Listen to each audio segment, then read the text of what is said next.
Il Principe di Niccolò Machiavelli. Registrazione di Renzo Clerico. Edizione audiolibro YouTube a cura di Beneinst, Onde Letterarie e Audiolibri. Dedica. Niccolò Machiavelli al magnifico Lorenzo di Piero de' Medici. Sogliono il più delle volte coloro che desiderano acquistare grazia presso un principe farsegli innanzi con quelle cose che tra le loro abbino più care o delle quali vegghino lui più dilettarsi, donde si vede molte volte esser loro presentati cavalli, arme, drappi d'oro, pietre preziose e simili ornamenti degni della grandezza di quelli. Desiderando io adunque offerirmi alla vostra magnificenza con qualche testimone della servitù mia verso di quella, non ho trovato tra le mie suppellettile cosa quale io abbia più cara o tanto stimi quanto la cognizione delle azioni degli uomini grandi, imparata da me con una lunga esperienza delle cose moderne ed una continua lezione delle antiche, la quale avendo io con gran diligenza lungamente escogitata ed esaminata ed ora in uno piccolo volume ridotta, mando alla magnificenza vostra. E benché io giudichi questa opera indegna della presenza di quella, nondimeno confido assai che per la sua umanità gli debba essere accetta, considerato che da me non li possa essere fatto maggior dono che darle facultà a poter in brevissimo tempo intendere tutto quello che io in tanti anni e con tanti miei disagi e pericoli ho conosciuto e inteso, la quale opera io non ho ornata né ripiena di clausole ampie o di parole ampollose o magnifiche o di qualunque altro lenocinio o ornamento estrinseco, con li quali molti sogliono le loro cose di scrivere ed ornare, perché io ho voluto o che veruna cosa l'onori o che solamente la verità della materia e la gravità del soggetto la faccia grata. Né voglio sia reputata presunzione se uno uomo di basso e infimo stato ardisce discorrere e regolare i governi dei principi, perché così come coloro che disegnano i paesi si pongono bassi nel piano a considerare la natura dei monti e dei luoghi alti, e per considerare quella dei bassi si pongono alti sopra i monti, similmente a conoscere bene la natura dei popoli bisogna essere principe, ed a conoscere bene quella dei principi conviene essere popolare. Pigli adunque vostra magnificenza questo piccolo dono con quello animo che io lo mando, il quale se da quella fia diligentemente considerato e letto vi conoscerà dentro un estremo mio desiderio che ella pervenga a quella grandezza che la fortuna e le altre sue qualità le promettono. E se vostra magnificenza dallo apice della sua altezza qualche volta volgerà gli occhi in questi luoghi bassi, conoscerà quanto indegnamente io sopporti una grande e continua malignità di fortuna.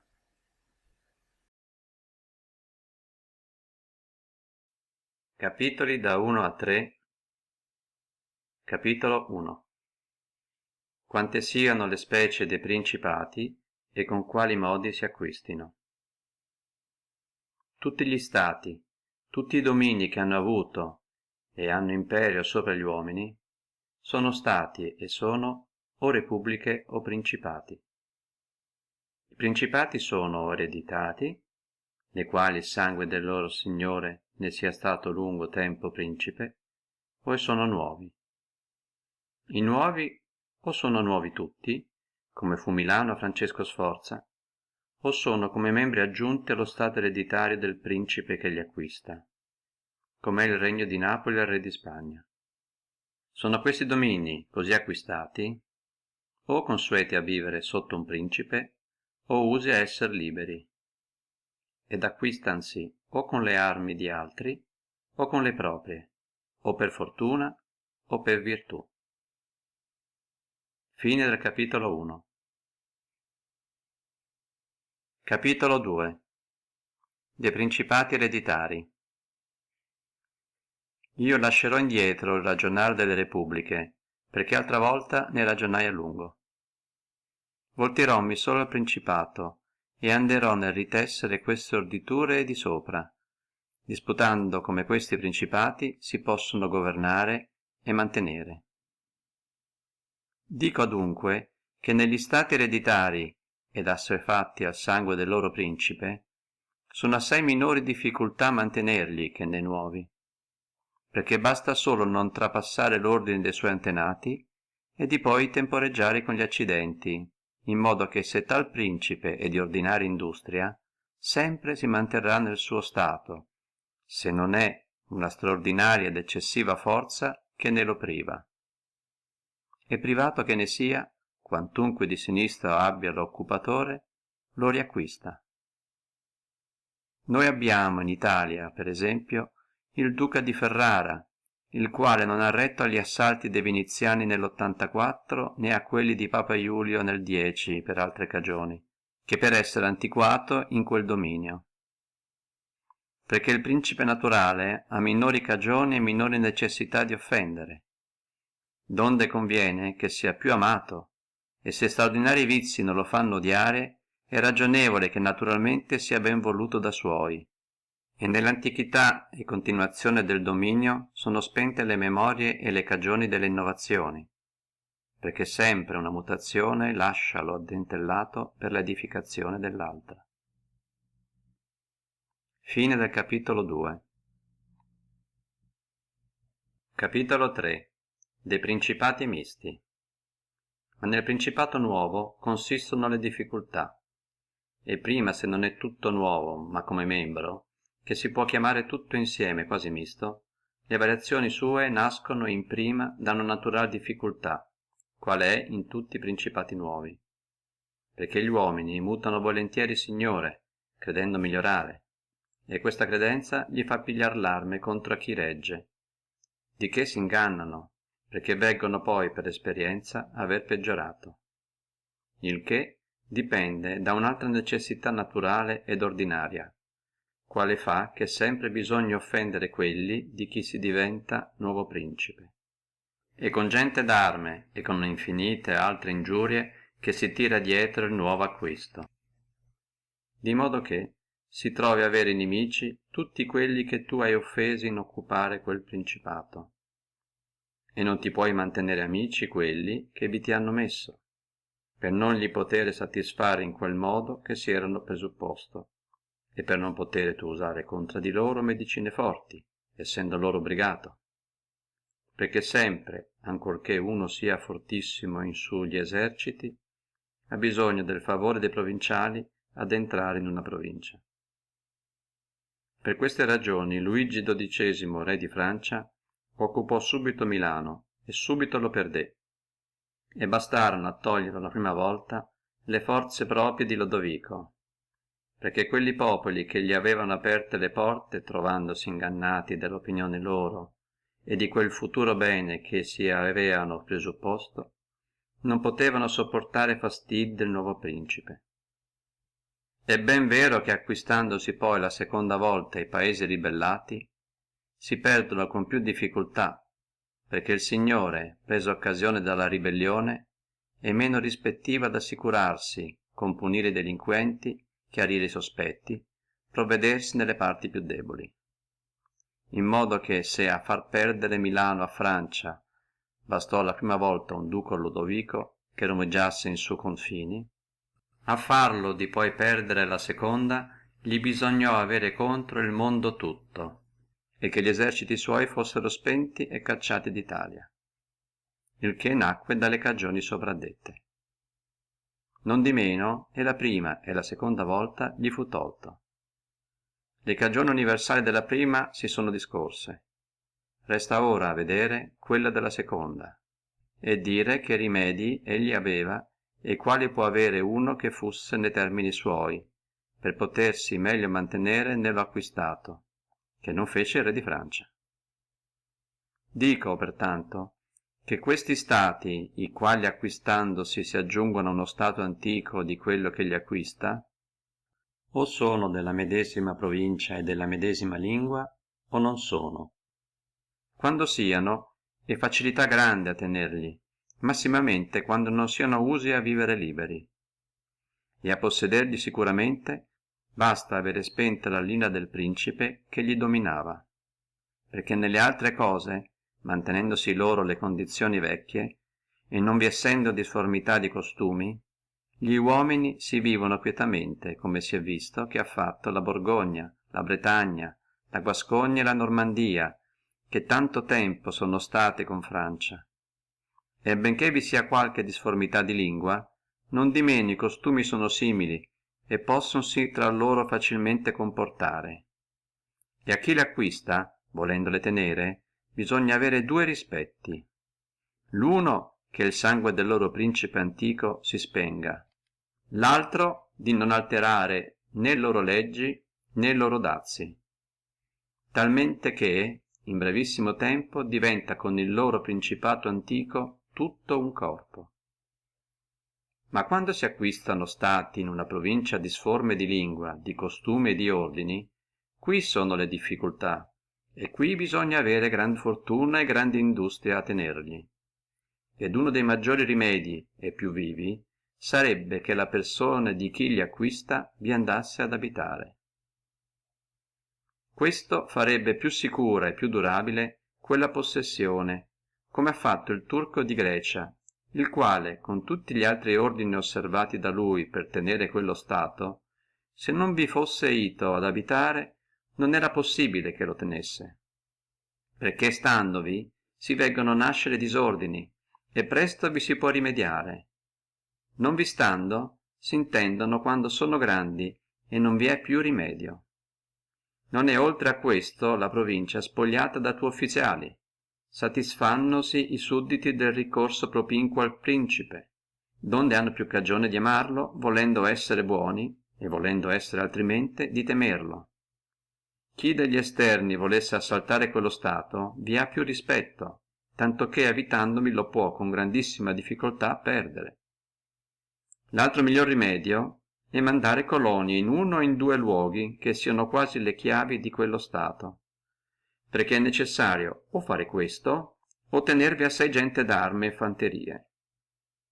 Nelle colonie non ne spende molto il principe, e senza sua spesa o poca ve le manda e tiene, e solamente offende coloro a chi toglie i campi e le case per darle a nuovi abitatori, che sono una minima parte di quello stato, e quelli che egli offende, rimanendo dispersi e poveri, non gli possono mai nuocere, e tutti gli altri rimangono da una parte non offesi, e per questo si quietano facilmente; dall'altra paurosi di non errare, perché non intervenisse loro come a quelli che sono stati spogliati. Conchiudo che queste colonie che non costano sono più fedeli, offendono meno, e gli offesi, essendo poveri e dispersi, non possono nuocere, come ho detto, perché si ha a notare che gli uomini si debbono o vezzeggiare o spegnere, perché si vendicano delle leggere offese, delle gravi non possono, sicché l'offesa che si fa all'uomo deve essere in modo che ella non tema la vendetta. Ma tenendovi in cambio di colonie gente d'arme, si spende più assai, avendo a consumare nella guardia tutte le entrate di quello stato, in modo che l'acquistato gli torna in perdita e offende molto più, perché nuoce a tutto quello stato, tramutando con gli alloggiamenti il suo esercito, del quale disagio ognuno ne sente, e ciascuno gli diventa nemico, e sono i nemici che gli possono nuocere rimanendo battuti in casa loro. D'ogni parte dunque questa guardia è inutile, come quella delle colonie è utile. Debbe ancora chi è in una provincia disforme, come è detto, farsi capo e difensore dei vicini minori potenti, ingegnarsi di indebolire più potenti di quella, e guardare che per accidente alcuno non vi entri uno forestiere non meno potente di lui, e sempre interverrà che vi sarà messo da coloro che saranno in quella malcontenti o per troppa ambizione o per paura, come si vide già che gli Etoli misero li Romani in Grecia, in ogni altra provincia che loro entrarono vi furono messi de provinciali. E l'ordine della cosa è che subito che un forestiere potente entra in una provincia, tutti quelli che sono in essa meno potenti gli aderiscono, mossi da una invidia che hanno contro chi è stato potente sopra di loro. Tanto che rispetto a questi minori potenti egli non ha a durare fatica alcuna a guadagnarli, perché subito tutti insieme volentieri fanno massa con lo stato che egli vi ha acquistato. Ha solamente a pensare che non piglino troppe forze e troppa autorità, e facilmente può con le forze sue e con il favor loro abbassare quelli che sono potenti, per rimanere in tutto arbitro di quella provincia. E chi non governerà bene questa parte perderà presto quello che arà acquistato, e mentre che lo terrà vi arà dentro infinite difficultà e fastidi. I Romani nelle province che pigliarono osservarono bene queste parti e mandarono le colonie, intrattenerono i men potenti senza crescere loro potenzia, abbassarono i potenti e non vi lasciarono prendere reputazione ai potenti forestieri. E voglio vi basti solo la provincia di Grecia, per esempio. Furono intrattenuti da loro gli Achei e gli Etoli, fu abbassato il regno de Macedoni, funne cacciato Antioco. Né mai gli meriti degli Achei o degli Etoli fecero che permettessero loro a crescere alcuno stato, né le persuasioni di Filippo gli indussero mai ad essere gli amici senza sbassarlo, né la potenzia di Antioco poté fare gli consentissero che tenessi in quella provincia alcuno stato. Perché i Romani fecero in questi casi quello che tutti i principi savi debbono fare, li quali non solamente hanno ad avere riguardo agli scandoli presenti, ma alli futuri, e da quelli con ogni industria riparare, perché prevedendosi discosto facilmente vi si può rimediare, ma aspettando che ti s'appressino la medicina non è più a tempo, perché la malattia è divenuta incurabile. Ed interviene di questa, come dicono i medici dell'etica, che nel principio è facile a curare e difficile a conoscere, ma nel corso del tempo, non l'avendo nel principio conosciuta né medicata, diventa facile a conoscere e difficile a curare. Cosí interviene nelle cose dello Stato, perché conoscendo discosto, il che non è dato se non ad uno prudente, i mali che nascono in quello si guariscono presto. Ma quando per non li aver conosciuti si lasciano crescere in modo che ognuno li conosce, non vi è più rimedio. Però i Romani, vedendo discosto gli inconvenienti, li rimediarono sempre, e non li lasciarono mai seguire per fuggire una guerra, perché sapevano che la guerra non si leva, ma si differisce con vantaggio d'altri. Però volsero fare con Filippo ed Antioco guerra in Grecia, per non l'avere a fare con loro in Italia, e potevano per allora fuggire l'una e l'altra. Il che non volsero, né piacque mai loro quello che tutto dì è in bocca de savi dei nostri tempi: godere li benefici del tempo. Ma bene quello della virtù e prudenza loro, perché il tempo si caccia innanzi a ogni cosa, e può condurre seco bene come male, male come bene. Ma torniamo a Francia, ed esaminiamo se delle cose dette ne ha fatte alcuna. E parlerò di Luigi e non di Carlo, come di colui del quale, per avere tenuto più lunga possessione in Italia, si sono meglio visti li suoi andamenti. E vedrete come egli ha fatto il contrario di quelle cose che si debbono fare per tenere uno stato disforme. Il re Luigi fu messo in Italia dall'ambizione dei Viniziani, che volsero guadagnarsi mezzo lo stato di Lombardia per quella venuta.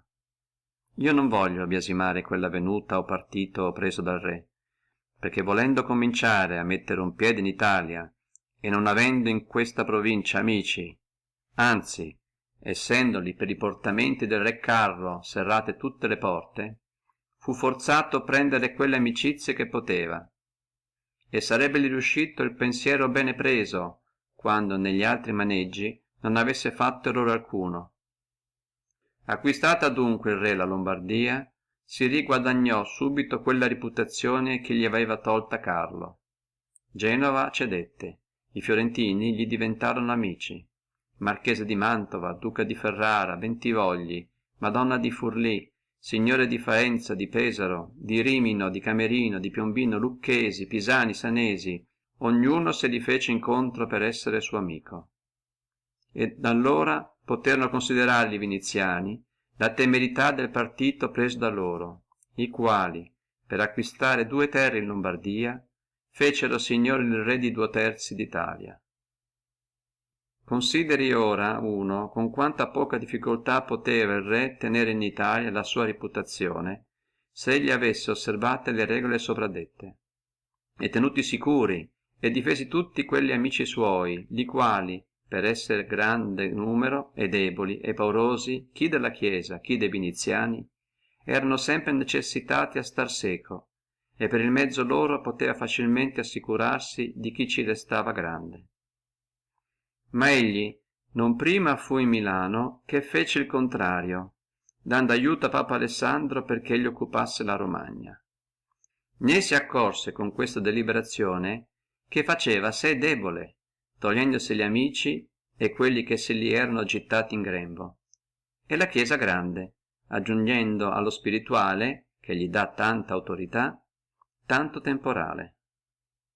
E fatto un primo errore fu costretto a seguitare, intanto che per porre fine all'ambizione di Alessandro e perché non divenisse signore di Toscana gli fu forza a venire in Italia.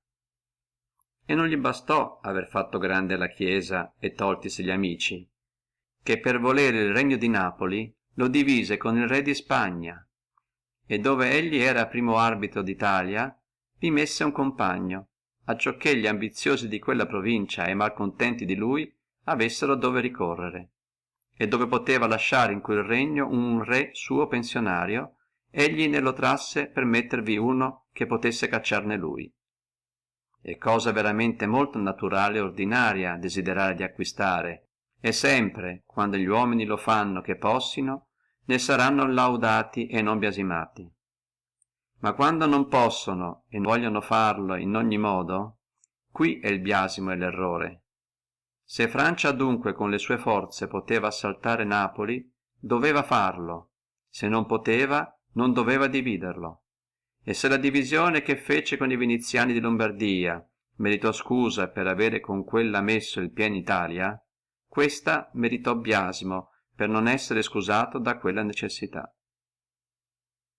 Aveva adunque Luigi fatto questi 5 errori: spenti i minori potenti, accresciuto in Italia potenza a uno potente, messo in quella un forestiere potentissimo, non venuto ad abitarvi, non vi messo colonie. Li quali errori, vivendo lui, potevano ancora non lo offendere, se non avesse fatto il sesto, di torre lo Stato ai viniziani, perché quando non avesse fatto grande la Chiesa, né messa in Italia Spagna, era ben ragionevole e necessario abbassarli, ma avendo preso quelli primi partiti, non doveva mai consentire alla rovina loro, perché essendo quelli potenti, arebbono sempre tenuti gli altri discosto dalla impresa di Lombardia, sì perché i viniziani non vi arebbero consentito senza diventarne signori loro, sì perché gli altri non arebbero voluto tor la Francia per darla a loro, e andarli a urtare ambidui non arebbero avuto animo. E se alcun dicesse il re Luigi cedé ad Alessandro la Romagna e da Spagna il regno per fuggire una guerra, rispondo con le ragioni dette di sopra, che non si debba mai lasciare seguire uno disordine per fuggire una guerra, perché ella non si fugge, ma si differisce a tuo disavvantaggio. E se alcuni altri allegassero la fede che il re aveva data al Papa di far per lui quella impresa per la risoluzione del suo matrimonio e per il cappello di Roano, rispondo con quello che per me di sotto si dirà circa la fede dei principi e come ella si debba osservare. Ha perduto dunque il re Luigi la Lombardia per non avere osservato alcuno di quelli termini osservati da altri che hanno preso province e volutene tenere. Né è miracolo alcuno questo, ma molto ragionevole e ordinario. E di questa materia parlai a Nantes con Roano, quando il Valentino, che cosí volgarmente era chiamato Cesare Borgia, figliuolo di Papa Alessandro, occupava la Romagna, perché dicendomi il cardinale Roano che gli italiani non si intendevano della guerra, io risposi che i francesi non si intendevano dello Stato, perché intendendosene non lascerebbano venire la Chiesa in tanta grandezza. E per esperienzia si è visto che la grandezza in Italia di quella e di Spagna è stata causata da Francia, e la rovina sua è proceduta da loro. Di che si cava una regola generale, quale non mai o raro falla, che chi è cagione che uno diventi potente rovina, perché quella potenzia è causata da colui o con industria o con forza, e l'una e l'altra di queste due è sospetta a chi è divenuto potente. Fine del capitolo 3. Capitoli da 4 a 6. Capitolo 4. Perché il regno di Dario da Alessandro occupato non si ribellò dalli successori di Alessandro dopo la sua morte. Considerate le difficultà le quali si hanno in tenere uno Stato acquistato di nuovo, potrebbe alcuno maravigliarsi donde nacque che Alessandro Magno diventò signore dell'Asia in pochi anni e non l'avendo appena occupata morì, donde pareva ragionevole che tutto quello Stato si ribellasse. Nondimeno li successori suoi se lo mantennero e non ebbono a tenerselo altra difficoltà che quella che intra loro medesimi per propria ambizione nacque. Rispondo come i principati de quali si ha memoria si trovano governati in due modi diversi, o per un principe e tutti gli altri servi, i quali come ministri per grazia e concessione sua aiutano a governare quel regno, o per un principe e per baroni, i quali non per grazia del Signore ma per antiquità di sangue tengono quel grado.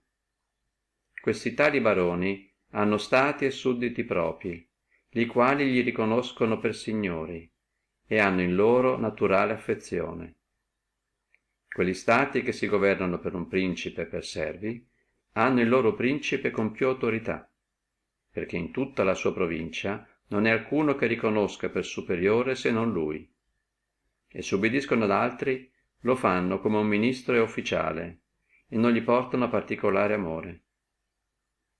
Gli esempi di queste due diversità di governi sono nei nostri tempi il turco e il re di Francia. Tutta la monarchia del turco è governata da un signore, gli altri sono suoi servi, e distinguendo il suo regno in sangiacchi vi manda diversi amministratori e gli muta e varia come pare a lui. Ma il re di Francia è posto in mezzo di una moltitudine antica di signori, riconosciuti da loro sudditi ed amati da quelli, hanno le loro preeminenzie, né le può il re torre loro senza suo pericolo. Chi considera dunque l'uno e l'altro di questi stati troverà difficultà nell'acquistare lo stato del turco, ma vinto che sia è facilità grande a tenerlo. Le cagioni delle difficultà in potere occupare il regno del turco sono per non potere l'occupatore essere chiamato da principi di quel regno, né sperare con la ribellione di quelli che egli ha d'intorno potere facilitare la sua impresa, il che nasce dalle ragioni soprasdette, perché sendogli tutti schiavi e obbligati si possono con più difficoltà corrompere, e quando bene si corrompessino se ne può sperare poco utile, non potendo quelli trarsi dietro i populi per le ragioni assegnate. Onde a chi assalta il turco è necessario pensare di averlo a trovare unito, e gli conviene sperare più nelle forze proprie che nei disordini di altri. Ma vinto che fusse e rotta la campagna in modo che non possa rifare eserciti, non si ha da dubitare d'altro che del sangue del principe, il quale spento non resta alcuno di chi si abbia a temere, non avendo gli altri credito con i popoli. E come il vincitore avanti la vittoria non poteva sperare in loro, così non debbe dopo quella temere di loro. Il contrario interviene nei regni governati come quello di Francia, perché con facilità puoi entrarvi, guadagnandoti alcuno barone del regno, perché sempre si trova de malcontenti e di quelli che desiderano innovare. Costoro, per le ragioni dette, ti possono aprire la via a quello stato e facilitarti la vittoria, la quale di poi a volerti mantenere si tira dietro infinite difficultà, e con quelli che ti hanno aiutato e con quelli che tu hai oppressi. Né ti basta spegnere il sangue del principe, perché vi rimangono quelli signori che si fanno capi delle nuove alterazioni, e non li potendo contentare né spegnere, perdi quello stato qualunque volta venga l'occasione. Ora, se voi considererete di qual natura di governi era quello di Dario, lo troverete simile al regno del Turco. E però Alessandro fu necessario prima urtarlo tutto e torgli la campagna, dopo la qual vittoria, essendo Dario morto, rimase ad Alessandro quello stato sicuro per le ragioni sopra discorse. E li suoi successori, se fussino stati uniti, se lo potevano godere oziosi, né in quel regno nacquero altri tumulti che quelli che loro propri suscitarono. Ma gli stati ordinati come quello di Francia è impossibile possederli con tanta quiete. Di qui nacquero le spesse ribellioni di Spagna, di Francia e di Grecia da Romani, per gli spessi principati che erano in quelli stati, dei quali, mentre che durò la memoria, sempre furono i Romani incerti di quella possessione. Ma spenta la memoria di quelli, con la potenzia e diuturnità dell'imperio, ne diventarono sicuri possessori, e poterono di poi anche quelli, combattendo tra loro, ciascuno tirarsi dietro parte di quelle province, secondo l'autorità vi aveva preso dentro. E quelle, per essere il sangue del loro antico signore spento, non riconoscevano altri che i Romani. Considerando adunque queste cose, non si maraviglierà alcuno della facilità che ebbe Alessandro a tenere lo stato d'Asia e delle difficultà che hanno avuto gli altri a conservare l'acquistato, come Pirro e molti altri, il che non è accaduto dalla poca o molta virtù del vincitore, ma dalla disformità del soggetto. Fine del capitolo 4. Capitolo 5. In che modo siano da governare le città o principati, quali prima che occupati fussino, vivevano con le loro leggi. Quando quelli stati che si acquistano, come è detto, sono consueti a vivere con le loro leggi in libertà, a volerli tenere ci sono tre modi. Il primo è rovinarli, l'altro andarvi ad abitare personalmente, il terzo lasciargli vivere con le sue leggi, tirandone una pensione e creandovi dentro uno stato di pochi che te lo conservino amico. Perché essendo quello stato creato da quel principe, sa che non può stare senza l'amicizia e potenzia sua, e ha da fare tutto per mantenerlo. E più facilmente si tiene una città usa a vivere libera con il mezzo de suoi cittadini, che in alcuno altro modo, volendola preservare. Sonoci per esempio gli Spartani ed i Romani. Gli Spartani tennero Atene e Tebe, creandovi uno stato di pochi. Niente di meno le perderono. I Romani, per tenere capo a Cartagine e Numanzia, le disfecero e non le perderono. Vollero tenere la Grecia quasi come la tennero gli Spartani, facendola libera e lasciandole le sue leggi, e non successe loro, in modo che furono costretti a disfare molte città di quella provincia per tenerla, perché in verità non c'è modo sicuro a possederle altro che la rovina. E chi diviene padrone di una città consueta a vivere libera e non la disfaccia, aspetti di essere disfatto da quella, perché sempre ha per refugio nella ribellione il nome della libertà e gli ordini antichi suoi, li quali né per lunghezza di tempo né per benefici mai si scordano. E per cosa che si faccia o si provegga, se non si disuniscono o dissipano gli abitatori, non si dimentica quel nome né quelli ordini, ma subito in ogni accidente vi si ricorre, come fe Pisa dopo tanti anni che ella era stata posta in servitù dai fiorentini. Ma quando le città o le province sono use a vivere sotto un principe e quel sangue sia spento, essendo da una parte usa ad ubbidire, dall'altra non avendo il principe vecchio, farne uno intra loro non si accordano, vivere libere non sanno, di modo che sono più tardi a pigliare le armi, e con più facilità se li può un principe guadagnare ed assicurarsi di loro.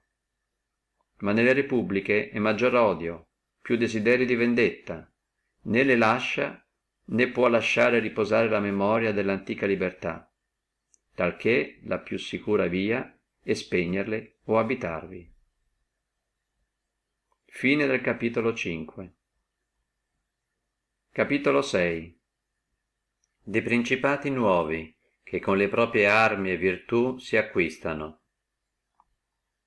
Non si maraviglia alcuno se nel parlare che io farò di principati al tutto nuovi e di principe e di stato io addurrò grandissimi esempi, perché camminando gli uomini quasi sempre per le vie battute da altri e procedendo nelle azioni loro con le imitazioni, né si potendo le vie d'altri al tutto tenere, né alle virtù di quelli che tu imiti aggiugnere, debbe un uomo prudente entrare sempre per vie battute da uomini grandi, e quelli che sono stati eccellentissimi imitare, acciò che se la sua virtù non varriva, almeno ne renda qualche odore, e fare come gli arcieri prudenti, ai quali parendo il luogo dove disegnano ferire troppo lontano e conoscendo fino a quanto arriva la virtù del loro arco, pongono la mira assai più alta che il luogo destinato, non per aggiungere con la loro forza o freccia a tanta altezza, ma per potere con l'aiuto di sì alta mira pervenire al disegno loro. Dico adunque che nei principati in tutto nuovi, dove sia un nuovo principe, si trova più o meno difficultà a mantenergli, secondo che più o meno virtuoso è colui che li acquista. E perché questo evento di diventare di privato principe presuppone o virtù o fortuna, pare che l'una o l'altra di queste due cose mitighino in parte molte difficultà. Non di meno, colui che è stato manco in sulla fortuna si è mantenuto più. Genera ancora facilità l'essere il principe costretto, per avere altri stati, venirvi personalmente ad abitare. Ma per venire a quelli che per propria virtù e non per fortuna sono diventati principi, dico che li più eccellenti sono Moisè, Ciro, Romulo, Teseo e simili. E benché di Moisè non si debba ragionare, essendo stato un mero esecutore delle cose che gli erano ordinate da Dio, pure merita di essere ammirato solamente per quella grazia che lo faceva degno di parlare con Dio. Ma considerando Ciro e gli altri che hanno acquistato o fondato regni, si troveranno tutti mirabili, e se si considereranno le azioni e ordini loro particolari, non parranno differenti da quelli di Moisè, benché egli ebbe sì grande precettore. Ed esaminando le azioni e vita loro, non si vedrà che quelli avessino altro dalla fortuna che l'occasione, la quale dette loro materia di potervi introdurre quella forma che a loro parse. E senza quella occasione la virtù dell'animo loro si saria spenta, e senza quella virtù l'occasione sarebbe venuta in vano. Era adunque necessario a Moisè trovare il popolo di Israele in Egitto schiavo e oppresso dagli Egizi, acciò che quelli per uscire di servitù si disponessino a seguirlo. Conveniva che Romulo non capesse in alba e fusse stato esposto al nascer suo a voler che diventasse re di Roma e fondatore di quella patria. Bisognava che Ciro trovasse i persi malcontenti dell'imperio de Medi ed i Medi molli ed effeminati per lunga pace. Non poteva Teseo dimostrare la sua virtù se non trovava gli Ateniesi dispersi. Queste occasioni, pertanto, fecero questi uomini felici, e l'eccellente virtù loro fece quella occasione essere conosciuta, donde la loro patria ne fu nobilitata e diventò felicissima.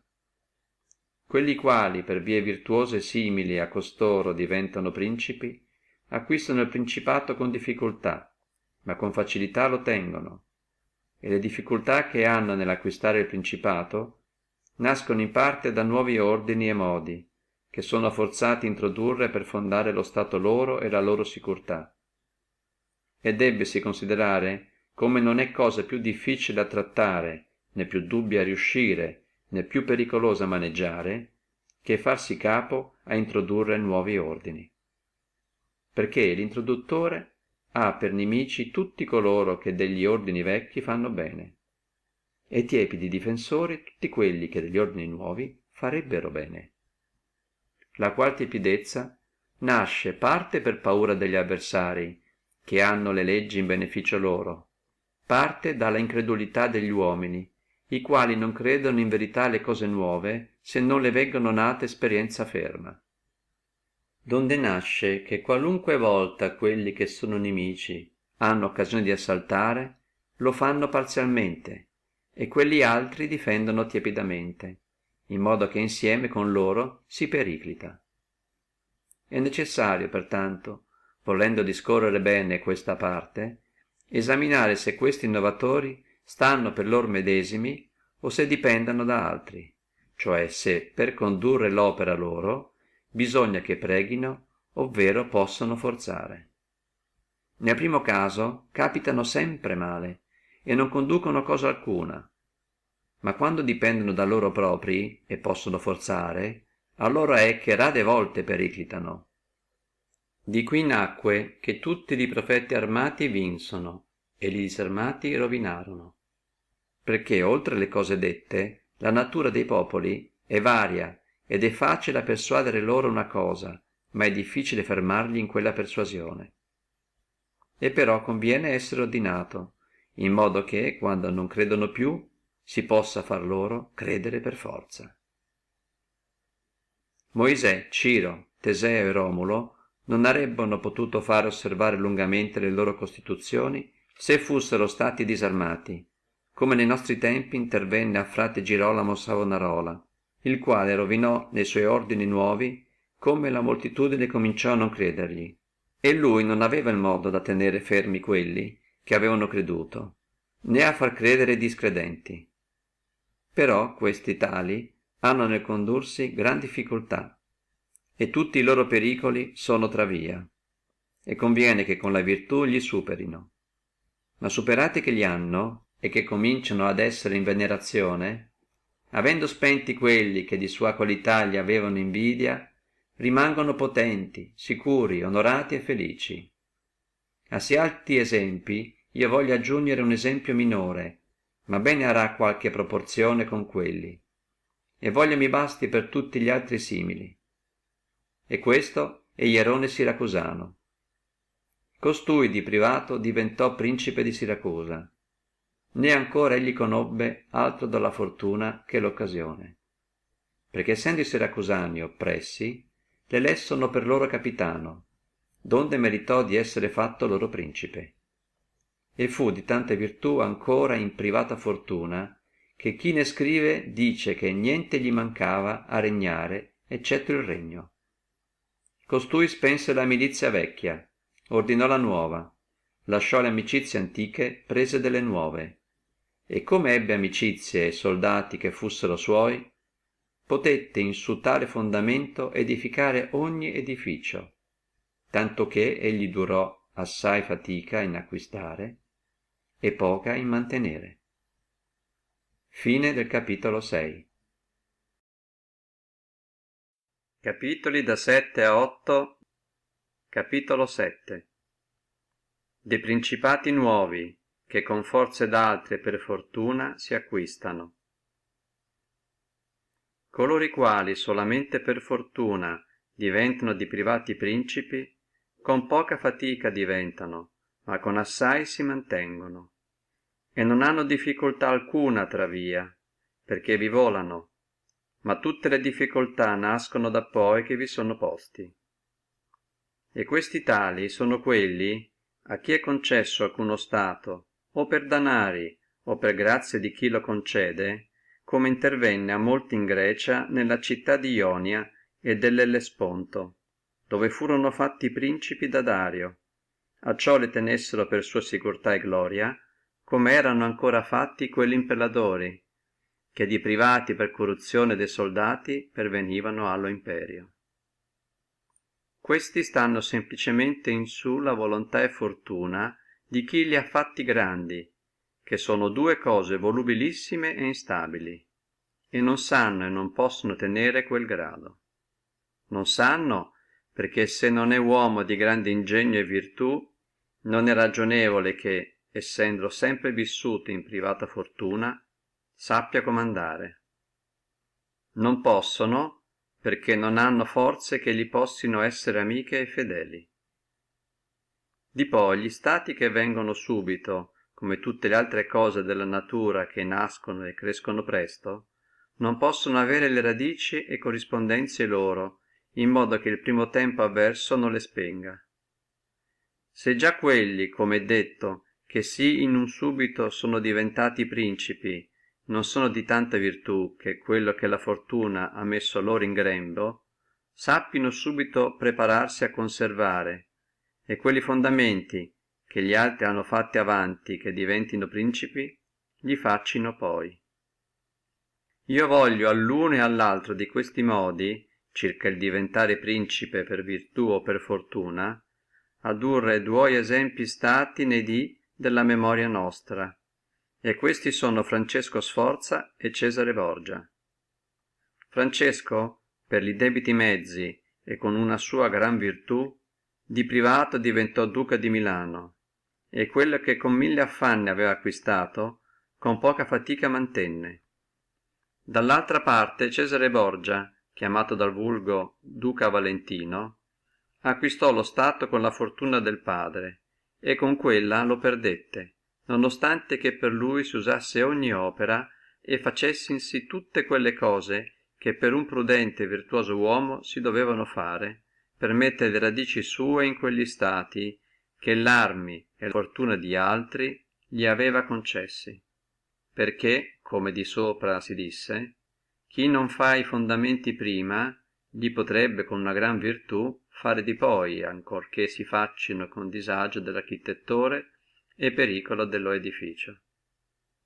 Se adunque si considererà tutti i progressi del duca, si vedrà quanto lui avesse fatto gran fondamenti alla futura potenzia, li quali non giudico superfluo discorrere, perché io non saprei quali precetti mi dare migliori a un principe nuovo che lo esempio delle azioni sue. E se gli ordini suoi non gli giovarono, non fu sua colpa, perché nacque da una straordinaria ed estrema malignità di fortuna. Aveva Alessandro VI nel voler far grande il duca suo figliolo assai difficultà presenti e future. Prima non vedeva via di poterlo far signore di alcuno stato che non fusse stato di chiesa, e sapeva che il duca di Milano e i viniziani non glielo consentirebbano, perché Faenza e Rimino erano già sotto la protezione dei viniziani. Vedeva oltre a questo le armi d'Italia e quelle in spezie di chi si fusse possuto servire, essere nelle mani di coloro che dovevano temere la grandezza del Papa. E però non se ne poteva fidare, essendo tutte negli Orsini e Colonnesi e loro seguaci. Era adunque necessario che si turbassero quelli ordini e disordinare gli stati d'Italia per potersi insignorire sicuramente di parte di quelli. Il che gli fu facile, perché trovò i viniziani che, mossi da altre ragioni, si erano volti a far ripassare i francesi in Italia. Il che non solamente non contraddisse, ma fece più facile con la risoluzione del matrimonio antico del re Luigi. Passò adunque il re in Italia con l'aiuto dei viniziani e consenso di Alessandro. Ne prima fu in Milano che il Papa ebbe da lui gente per l'impresa di Romagna, la quale gli fu consentita per la reputazione del re. Acquistata adunque il duca la Romagna e battuti i colonnesi, volendo tenere quella, a procedere più avanti gli impedivano due cose: l'una l'armi sue, che non gli parevano fedeli; l'altra la volontà di Francia, cioè temeva che le armi orsine delle quali si era servito non gli mancassero sotto, e non solamente gli impedissero l'acquistare, ma gli togliessero l'acquistato, e che il re ancora non gli facesse il simile. Degli Orsini ne ebbe uno riscontro quando dopo l'espugnazione di Faenza assaltò Bologna, che gli vide andare freddi in quell'assalto. E circa il re conobbe l'animo suo quando, preso il ducato di Urbino, assaltò la Toscana, dalla quale impresa il re lo fece desistere, onde che il duca deliberò non dipendere più dalla fortuna ed armi d'altri. E la prima cosa indebolì le parti orsine e colonnesi in Roma, perché tutti gli aderenti loro che fussino gentiluomini si guadagnò facendogli suoi gentiluomini, e dando loro gran provvisioni li onorò secondo le qualità loro di condotte e di governi, in modo che in pochi mesi negli animi loro l'affezione delle parti si spense e tutta si volse nel duca. Dopo questo aspettò l'occasione di spegnere gli Orsini, avendo dispersi quelli di Casa Colonna, la quale gli venne bene ed egli usò meglio, perché avvedutisi gli Orsini tardi che la grandezza del duca e della chiesa era la loro rovina, fecero una dieta a Magione nel Perugino. Da quella nacque la ribellione di Urbino e li tumulti di Romagna ed infiniti pericoli del duca, li quali superò tutti con l'aiuto de Francesi. E ritornatoli la reputazione, né si fidando di Francia né di altre forze esterne, per non la avere a cimentare, si volse agli inganni e seppe tanto dissimulare l'animo suo che gli Orsini, mediante il signor Paolo, si riconciliarono seco, con il quale il duca non mancò di ogni ragione di ufficio per assicurarlo, dandoli veste, danari e cavalli, tanto che la semplicità loro gli condusse a Sinigaglia nelle sue mani. Spenti adunque questi capi e ridotti di partigiani loro amici suoi, aveva il duca gittati assai buoni fondamenti alla potenza sua, avendo tutta la Romagna con il ducato di Urbino e guadagnatosi tutti quei popoli per aver incominciato a gustare il benessere loro. E perché questa parte è degna di notizia e da essere imitata da altri, non voglio lasciarla indietro. Preso che ebbe il duca la Romagna, trovandola essere stata comandata da signori impotenti, quali piuttosto avevano spogliato i loro sudditi che correttoli e dato loro più materia di disunione che di unione, tanto che quella provincia era piena di latrocini, di brighe e di ogni altra sorte di insolenza. Giudicò necessario, a volerla ridurre pacifica e obbediente al braccio regio, darli un buon governo. Però vi propose messer Ramiro d'Orco, uomo crudele ed espedito, al quale dette pienissima podestà. Costui in breve tempo la ridusse pacifica e unita con grandissima reputazione. Di poi giudicò il duca non essere a proposito sì eccessiva autorità, perché dubitava non diventasse odiosa, e preposevi un giudizio civile nel mezzo della provincia, con un presidente eccellentissimo, dove ogni città aveva l'avvocato suo, e perché conosceva la rigorosità passata e avergli generato qualche odio, per purgare gli animi di quelli popoli e guadagnarseli in tutto, volse mostrare che se crudeltà alcuna era seguita, non era nata da lui, ma dalla acerba natura del ministro. E preso sopra questa occasione, lo fece mettere una mattina in 2 pezzi a Cesena sulla piazza, con un pezzo di legno e un coltello sanguinoso accanto. La ferocità del quale spettacolo fece quelli popoli in un tempo rimanere soddisfatti e stupidi. Ma torniamo donde noi partimmo.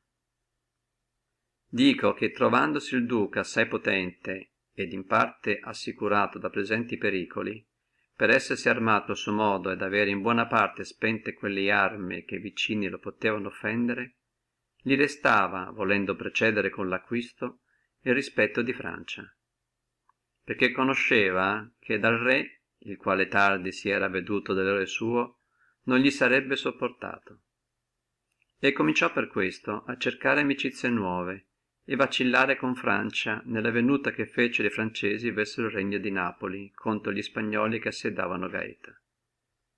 E l'animo suo era di assicurarsi di loro, il che già sarebbe presto riuscito se Alessandro viveva. E questi furono i governi suoi circa le cose presenti, ma quanto alle future egli aveva da dubitare, prima che un nuovo successore alla Chiesa non gli fusse amico e cercasse torgli quello che Alessandro gli aveva dato, e pensò di farlo in 4 modi. Primo, con ispegnere tutti i sangui di quelli signori che egli aveva spogliato, per torre al Papa quelle occasioni. Secondo, con guadagnarsi tutti i gentiluomini di Roma per potere con quelli, come detto, tenere il Papa in freno. Terzo, con ridurre il collegio più suo che poteva. Quarto, con acquistare tanto imperio avanti che il Papa morisse, che potesse per sé medesimo resistere ad un primo impeto. Di queste 4 cose alle morte di Alessandro ne aveva condotte 3. La quarta aveva quasi per condotta, perché de signori spogliati ne ammazzò quanti ne poté aggiugnere, e pochissimi si salvarono. I gentiluomini romani si aveva guadagnato, e nel collegio aveva grandissima parte, e quanto al nuovo acquisto aveva disegnato diventare signore di Toscana, e possedeva già Perugia e Piombino, e di Pisa aveva preso la protezione, e come non avesse dovuto aver rispetto a Francia, che non gliene aveva ad aver più, per essere già i francesi spogliati del regno di Napoli dagli Spagnoli, in forma che ciascuno di loro era necessitato di comprare l'amicizia sua, saltava in Pisa. Dopo questo Lucca e Siena cedeva subito, parte per invidia dei fiorentini e parte per paura. I fiorentini non avevano rimedio, il che, se gli fusse riuscito, che gli riusciva l'anno medesimo che Alessandro morì, si acquistava tante forze e tanta reputazione che per se stesso si sarebbe retto, senza dipendere dalla fortuna o forza d'altri, ma solo dalla potenza e virtù sua. Ma Alessandro morì dopo 5 anni che egli aveva incominciato a trarre fuora la spada. Lasciollo con lo Stato di Roma solamente assolidato, con tutti gli altri in aria, intra 2 potentissimi eserciti inimici, ammalato a morte. Ed era nel Duca tanta ferocia e tanta virtù, e si ben conosceva come gli uomini si abbino a guadagnare o perdere, e tanto erano validi i fondamenti che in sì poco tempo si aveva fatti, che se non avesse avuto quelli eserciti addosso o fusse stato sano, avrebbe retto ad ogni difficoltà. E che li fondamenti suoi fussino buoni, si vide che la Romagna l'aspettò più di un mese. In Roma ancora che mezzo morto stette sicuro, e benché i Baglioni, Vitelli e Orsini venissero in Roma, non ebbero seguito contro di lui. Poté fare, se non chi egli volle, almeno che non fusse Papa chi egli non voleva. Ma se nella morte di Alessandro fusse stato sano, ogni cosa gli era facile. Ed egli mi disse nel dì che fu creato Giulio II, che aveva pensato a tutto quello che potesse nascere morendo il padre, e a tutto aveva trovato rimedio, eccetto che non pensò mai sulla sua morte di stare ancora lui per morire. Raccolte adunque tutte queste azioni del Duca, non saprei riprenderlo, anzi mi pare come io ho fatto di proporlo ad imitare a tutti coloro che per fortuna e con l'armi d'altri sono saliti all'imperio, perché egli avendo l'animo grande e la sua intenzione alta non si poteva governare altrimenti, e solo si oppose alli suoi disegni la brevità della vita di Alessandro e la sua infirmità. Chi adunque giudica necessario nel suo principato nuovo assicurarsi degli inimici, guadagnarsi amici, vincerlo per forza o per fraude, farsi amare e temere da popoli, seguire e riverire da soldati, spegnere quelli che ti possono o debbono offendere, e innovare con nuovi modi gli ordini antichi, essere severo e grato, magnanimo e liberale, spegnere la milizia infedele, creare della nuova, mantenersi le amicizie del re e degli principi, in modo che ti abbiano a beneficare con grazia o ad offendere con rispetto, non può trovare più freschi esempi che le azioni di costui. Solamente si può accusarlo nella creazione di Giulio II, nella quale egli ebbe mala elezione, perché, come è detto, non potendo fare un Papa a suo modo, poteva tenere che uno non fusse Papa, e non doveva consentire mai al papato di quelli cardinali che lui avesse offesi o che diventati pontefici avessino ad avere paura di lui, perché gli uomini offendono o per paura o per odio. Quelli che egli aveva offesi erano tra gli altri San Pietro ad Vincula, Colonna, San Giorgio, Ascanio. Tutti gli altri assunti al pontificato avevano da temerlo, eccetto Roano e gli Spagnuoli. Questi per coniuzione e obbligo, quello per potenza, avendo congiunto seco il regno di Francia. Pertanto il duca innanzi ad ogni cosa doveva creare papa uno spagnolo, e non potendo doveva consentire che fusse Roano e non San Pietro ad Vincula.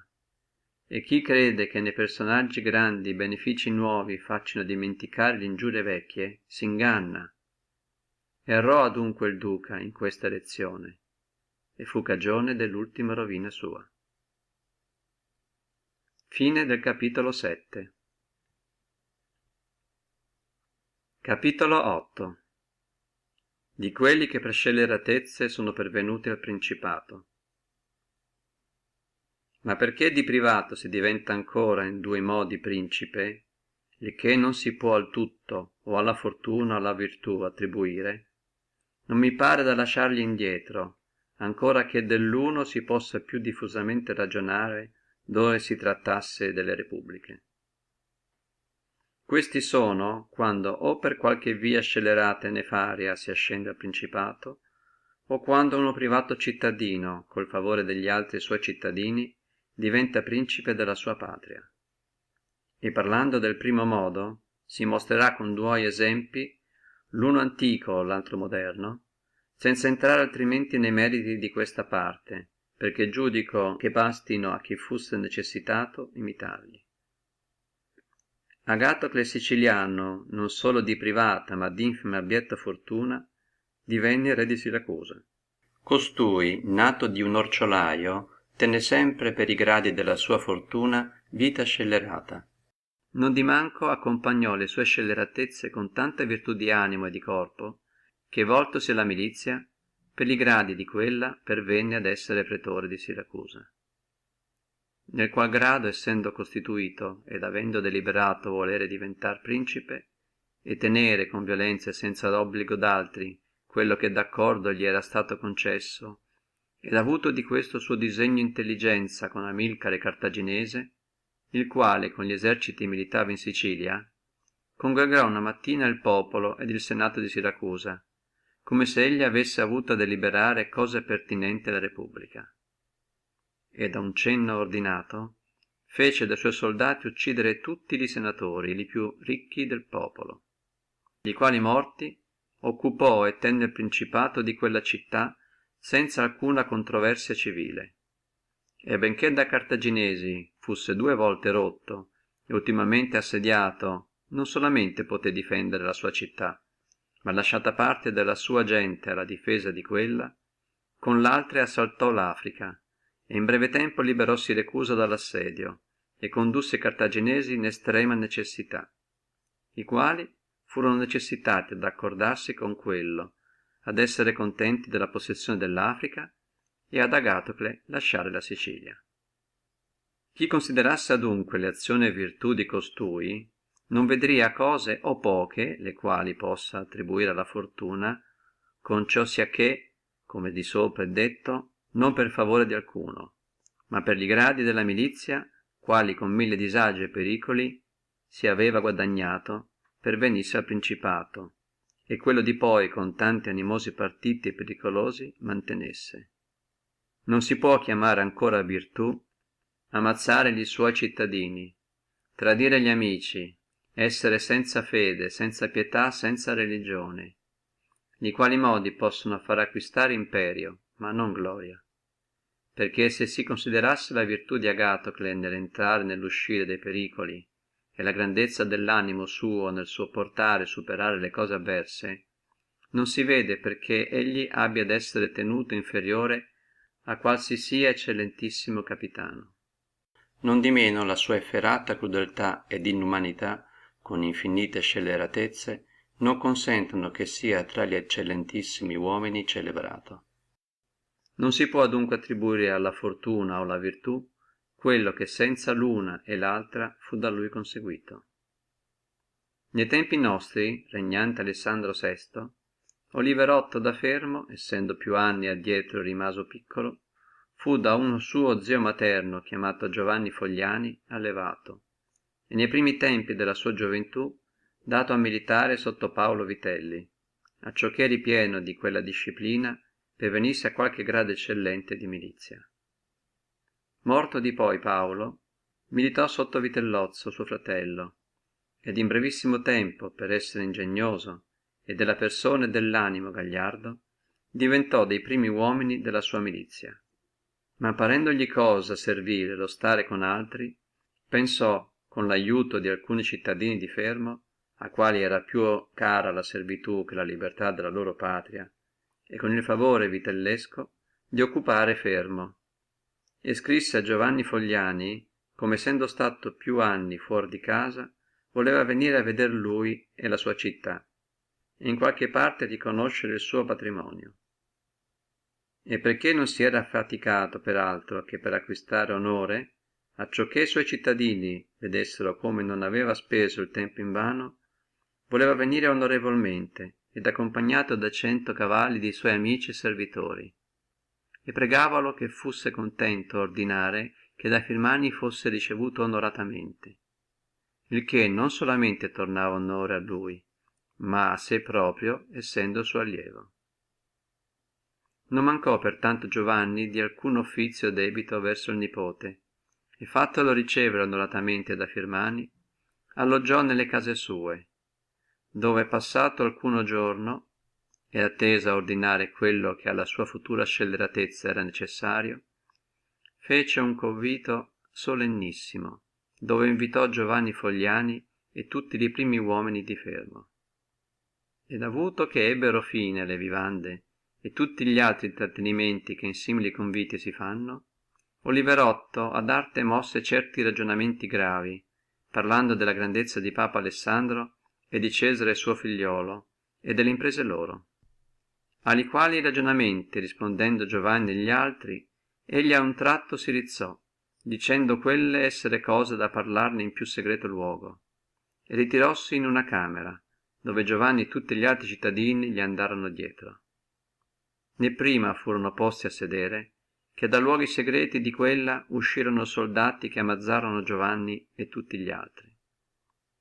Dopo il quale omicidio montò Oliverotto a cavallo e corse la terra, ed assediò nel palazzo il supremo magistrato, tanto che per paura furono costretti a ubbidirlo e fermare un governo del quale si fece principe.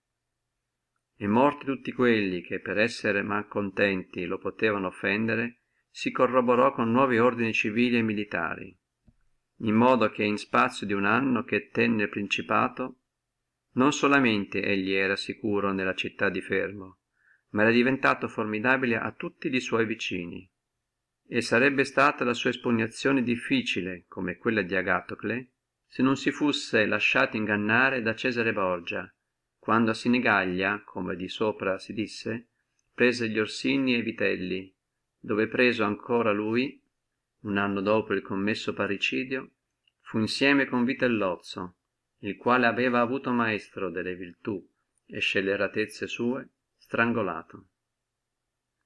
Potrebbe alcuno dubitare donde nascesse che Agatocle ed alcuno simile dopo infiniti tradimenti e crudeltà potette vivere lungamente sicuro nella sua patria e difendersi dagli nemici esterni, e da suoi cittadini non gli fu mai conspirato contra. Con ciò sia che molti altri, mediante la crudeltà, non abbino mai possuto ancora nei tempi pacifici mantenere lo Stato, non che nei tempi dubbiosi di guerre. Credo che questo avvenga dalle crudeltà male o bene usate. Bene usate si possono chiamare quelle, se del male è lecito dire bene, che si fanno una sol volta per necessità dell'assicurarsi, e di poi non vi si insiste dentro, ma si convertiscono in più utilità dei sudditi che si può. Le male usate sono quelle, quali ancora che da principio siano poche, crescono piuttosto col tempo che le si spenghino. Coloro che osserveranno quel primo modo, possono con Dio e con gli uomini allo stato loro avere qualche rimedio, come ebbe Agatocle. quegli altri è impossibile che si mantenghino.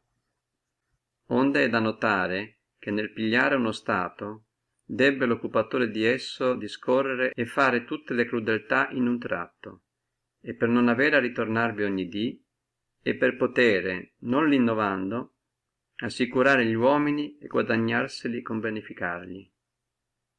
Chi fa altrimenti per timidità o per mal consiglio è sempre necessitato a tenere il coltello in mano, né mai si può fondare sopra i suoi sudditi, non si potendo quelli, per le continue e fresche ingiurie, assicurare di lui. Perché le ingiurie si debbono fare tutte insieme, acciò che assaporandosi meno, offendino meno. Gli benefici si debbono fare a poco, acciò che si assaporino meglio. E deve soprattutto un principe vivere con li suoi sudditi in modo che nessun accidente o di male o di bene lo abbia a far variare, perché venendo per li tempi avversi la necessità, tu non sei a tempo al male, e il bene che tu fai non ti giova, perché è giudicato forzato e non grado alcuno ne riporti. Fine del capitolo 8. Capitoli da 9 a 11. Capitolo 9. Del Principato civile. Ma venendo all'altra parte, quando un principe cittadino, non per scelleratezza o altra intollerabile violenza, ma con il favore degli altri suoi cittadini diventa principe della sua patria, il qual si può chiamare il Principato civile, né al pervenirvi è necessario o tutta virtù o tutta fortuna, ma piuttosto un'astuzia fortunata, dico che si ascende a questo principato o col favore del popolo o col favore dei grandi, perché in ogni città si trovano questi due umori diversi, e nascono da questo che il popolo desidera non essere comandato né oppresso da grandi, e i grandi desiderano comandare e opprimere il popolo. E da questi due appetiti diversi surge nelle città uno dei tre effetti, o principato, o libertà, o licenza. Il principato è causato o dal popolo o da grandi, secondo che l'una o l'altra di queste parti ne ha l'occasione. Perché vedendo i grandi non poter resistere al popolo, cominciano a voltare la reputazione ad uno di loro, e lo fanno principe, per poter sotto l'ombra sua sfogare l'appetito loro. Il popolo ancora volta la reputazione ad un solo, vedendo non poter resistere ali grandi, e lo fa principe per essere con l'autorità sua difeso. Colui che viene al principato con l'aiuto dei grandi si mantiene con più difficoltà che quello che diventa con l'aiuto del popolo, perché si trova principe con di molti intorno che a loro pare essere uguale a lui, e per questo non gli può né comandare né maneggiare a suo modo. Ma colui che arriva al principato con il favor popolare vi si trova solo, e ha d'intorno o nessuno o pochissimi che non siano parati ad ubbidire. Oltre a questo non si può con onestà satisfare a grandi e senza ingiura ad altri, ma sì bene al popolo, perché quello del popolo è più onesto fine che quel de grandi, volendo questi opprimere e quello non essere oppresso. Aggiungesi ancora che del popolo nemico il principe non si può mai assicurare per essere troppi, de grandi si può assicurare per essere pochi. Il peggio che possa aspettare un principe dal popolo nemico è l'essere abbandonato da lui, ma da grandi nemici non solo debbe temere di essere abbandonato, ma che ancor loro gli venghino contro, perché essendo in quelli più vedere e più astuzia, avanzano sempre tempo per salvarsi e cercano gradi con quello che sperano che vinca. È necessitato ancora il principe vivere sempre con quel medesimo popolo, ma può ben fare senza quelli medesimi grandi, potendo farne e disfarne ogni dì, e torre e dare, quando gli piace, reputazione loro. E per chiarire meglio questa parte, dico come i grandi si debbono considerare in due modi principalmente, cioè o si governano in modo col procedere loro, che si obligano in tutto alla tua fortuna, o no? Quelli che si obligano e non siano rapaci si debbono onorare ed amare. Quelli che non si obbligano si hanno a considerare in due modi: o fanno questo per pusillanimità e difetto naturale d'animo, ed allora ti debbi servire di loro, e di quelli massime che sono di buon consiglio, perché nelle prosperità ti ne onori e nelle avversità non hai da temere. Ma quando non si obbligano ad arte e per cagione ambiziosa, è segno come pensano più a sé che a te, e da quelli si deve il principe guardare e tenerli come se fussero scoperti nemici, perché sempre nelle avversità l'aiuteranno a rovinare.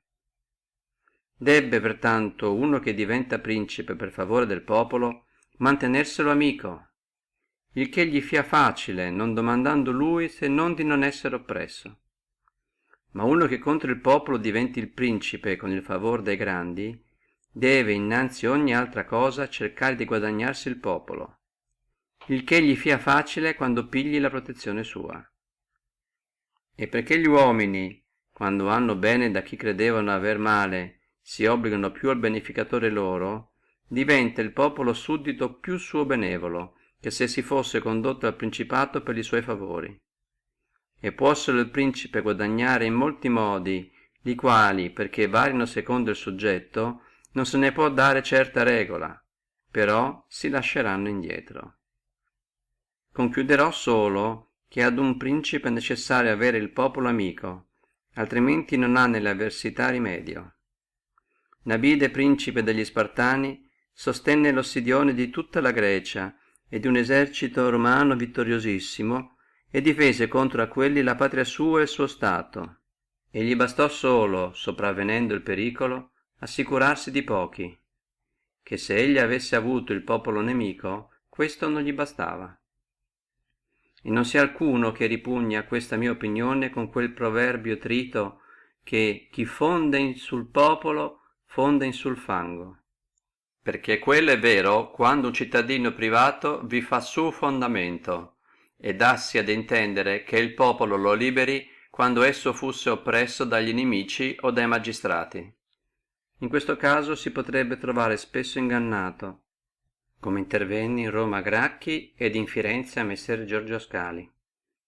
Ma essendo un principe quello che sopra vi si fonda, che possa comandare e sia un uomo di cuore, né si sbigottisca nelle avversità e non manchi delle altre preparazioni e tenga con l'anima e ordini suoi animato l'universale, non si troverà ingannato da lui e gli parrà aver fatti i suoi fondamenti buoni.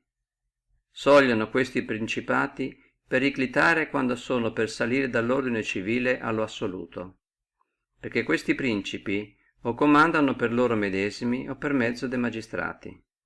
Nell'ultimo caso è più debole e più pericoloso lo stato loro, perché egli stanno al tutto con la volontà di quelli cittadini che sono preposti a magistrati, li quali, massimamente ne tempi avversi, gli possono torre con facilità grande lo stato, o con fargli contro, o col non l'ubbidire. E il principe non è a tempo ne pericoli a pigliare l'autorità assoluta, perché li cittadini e sudditi, che sogliono avere li comandamenti da magistrati, non sono in quelli frangenti per ubbidire a suoi, e avrà sempre nei tempi dubbi penuri di chi si possa fidare. Perché simil principe non può fondarsi sopra quello che vede nei tempi quieti, quando i cittadini hanno bisogno dello Stato, perché allora ognuno corre, ognuno promette, e ciascuno vuole morire per lui quando la morte è discosto. Ma nei tempi avversi, quando lo Stato ha bisogno dei cittadini, allora se ne trova pochi, e tanto più è questa esperienza pericolosa, quanto la non si può fare se non una volta. Però un principe savio deve pensare un modo, per il quale li suoi cittadini sempre, in ogni modo e qualità di tempo, abbiano bisogno dello Stato di lui, e sempre poi gli saranno fedeli. Fine del capitolo 9. Capitolo 10. In che modo le forze di tutti i principati si debbino misurare. Conviene avere nell'esaminare le qualità di questi principati un'altra considerazione, cioè se un principe ha tanto stato che possa, bisognando, per sé medesimo reggersi, ovvero se ha sempre necessità della defensione d'altri. E per chiarire meglio questa parte, dico come io giudico potersi coloro reggere per sé medesimi, che possono o per abbondanza d'uomini o di danari mettere insieme un esercito giusto e fare una giornata con qualunque li viene ad assaltare. E così giudico coloro aver sempre necessità d'altri che non possono comparire contro gli inimici in campagna, ma sono necessitati rifugirsi dentro alle mura e guardare quelle. Nel primo caso si è discorso, e per l'avenire diremo quello che ne occorre. Nel secondo caso non si può dire altro, salvo che confortare tali principi a munire e fortificare la terra propria e del paese non tenere alcun conto. E qualunque arà bene fortificata la sua terra e circa gli altri governi con i sudditi si sia maneggiato, come di sopra è detto, e di sotto si dirà, sarà sempre assaltato con gran rispetto, perché gli uomini sono sempre nemici delle imprese, dove si vegga difficoltà, né si può vedere facilità assaltando uno che abbia la sua terra gagliarda e non sia odiato dal popolo.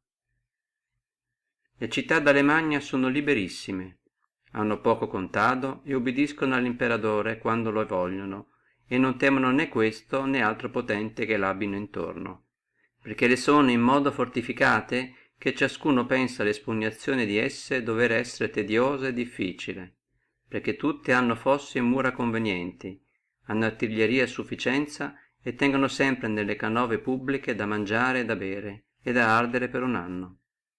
Ed oltre a questo, per potere tenere la plebe pasciuta e senza perdita del pubblico, hanno sempre in comune per un anno da poter dar loro da lavorare in quegli esercizi che siano il nervo e la vita di quella città, e dell'industria dei quali la plebe si pasca.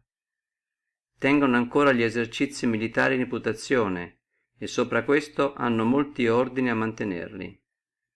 Un principe adunque che abbia una città forte e non si faccia odiare, non può essere assaltato, e se pur fusse chi lo assaltasse, se ne partirebbe con vergogna, perché le cose del mondo sono sì varie che egli è quasi impossibile che uno possa con gli eserciti stare un anno ozioso e campeggiarlo.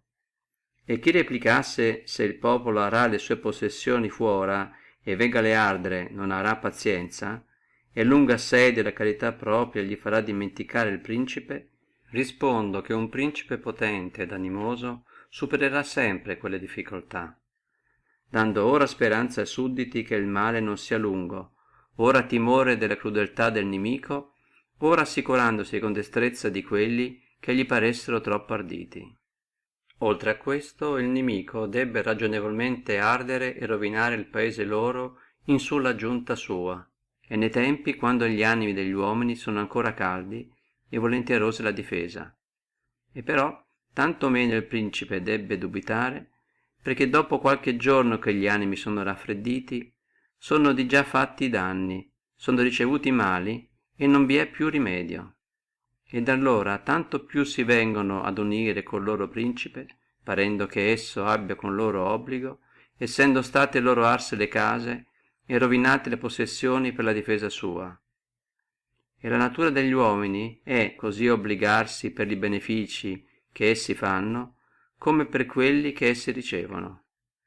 Onde se si considera bene tutto, non fia difficile a un principe prudente tenere prima e poi fermi gli animi dei suoi cittadini nella ossidione, quando non gli manchi da vivere né da difendersi. Fine del capitolo 10. Capitolo 11. De principati ecclesiastici.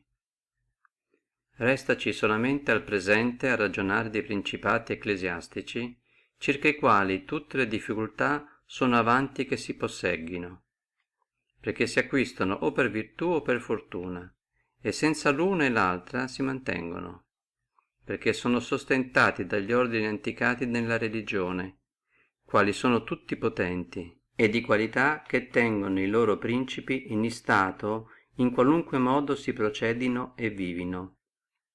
Costoro soli hanno stati e non li difendono, hanno sudditi e non li governano, e gli stati per essere indifesi non sono loro tolti, e li sudditi per non essere governati non se ne curano, né pensano, né possono alienarsi da loro. Solo adunque questi principati sono sicuri e felici, ma essendo quelli retti da cagioni superiori alle quali la mente umana non aggiugne, lascerò il parlarne, perché essendo esaltati e mantenuti da Dio, sarebbe ufficio d'uomo presuntuoso e temerario il discorrerne. Non di manco, se alcuno mi ricerca donde viene che la Chiesa nel temporale sia venuta a tanta grandezza, con ciò sia che da Alessandro indietro i potentati italiani, e non solamente quelli che si chiamano potentati, ma ogni barone e signore, benché minimo, quanto al temporale, la stimava poco. E ora un re di Francia ne trema, e l'ha potuto cavare d'Italia, e rovinare i viniziani. Ancora che ciò noto sia, non mi pare superfluo ridurlo in qualche parte alla memoria.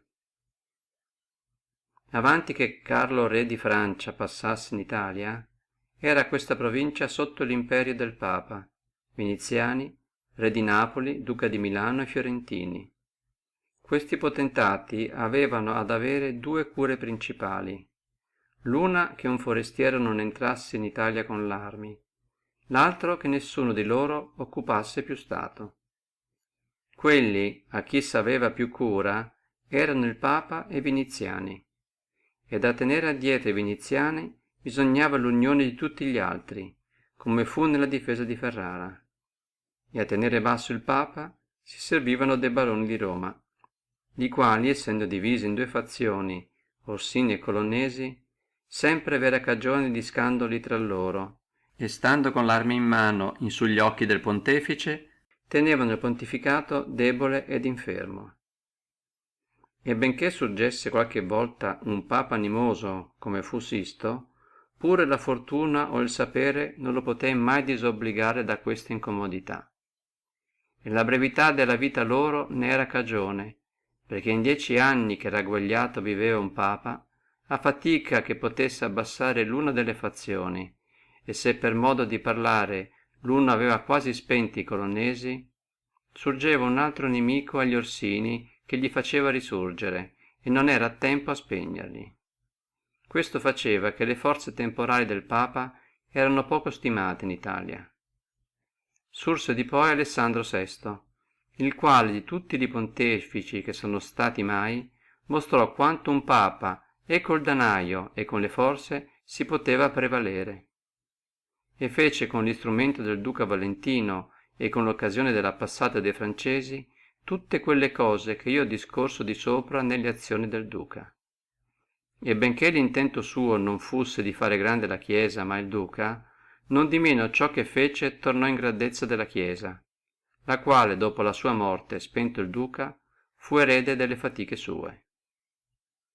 Venne di poi Papa Iulio e trovò la Chiesa grande, avendo tutta la Romagna ed essendo spenti tutti i baroni di Roma, e per le battiture d'Alessandro annullate quelle fazioni. E trovò ancora la via aperta al modo dell'accumulare denari, non mai più usitato da Alessandro indietro, le quali cose Iulio non solamente seguitò, ma accrebbe, e pensò guadagnarsi Bologna e spegnere i viniziani e cacciare i francesi d'Italia, e tutte queste imprese gli riuscirono, e con tanta più sua laude, quanto fece ogni cosa per accrescere la Chiesa e non alcun privato.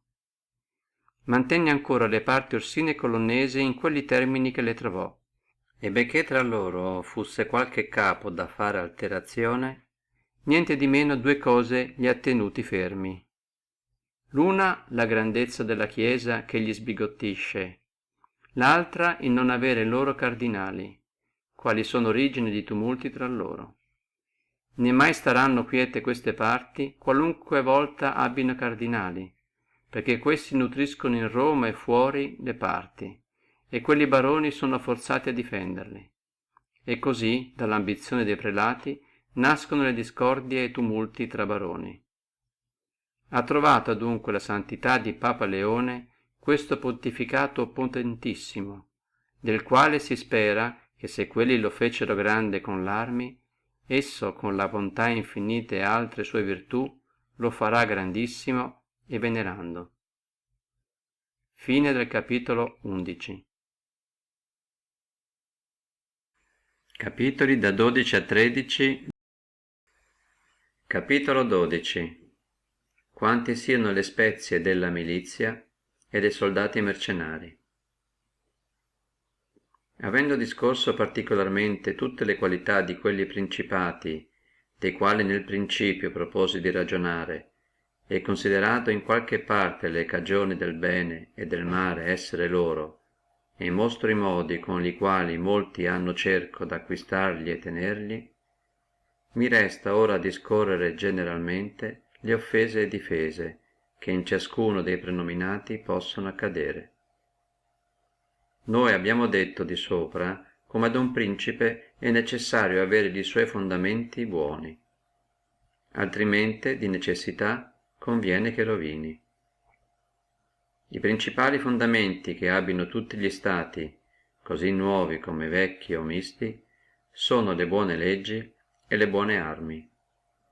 E perché non possono essere buone leggi dove non sono buone armi, e dove sono buone armi conviene che siano buone leggi, io lascerò indietro il ragionare delle leggi e parlerò delle armi.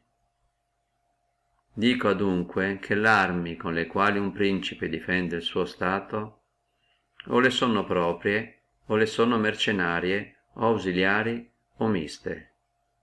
Le mercenarie ed ausiliari sono inutili e pericolose, e se uno tiene lo stato suo fondato in sulle armi mercenarie non sarà mai fermo né sicuro, perché le sono disunite, ambiziose e senza disciplina, infedeli, gagliarde tra gli amici, tra gli nemici vili, non hanno timore di Dio, non fede con gli uomini, e tanto si differisce la rovina quanto si differisce l'assalto, e nella pace si è spogliato da loro, nella guerra da nemici.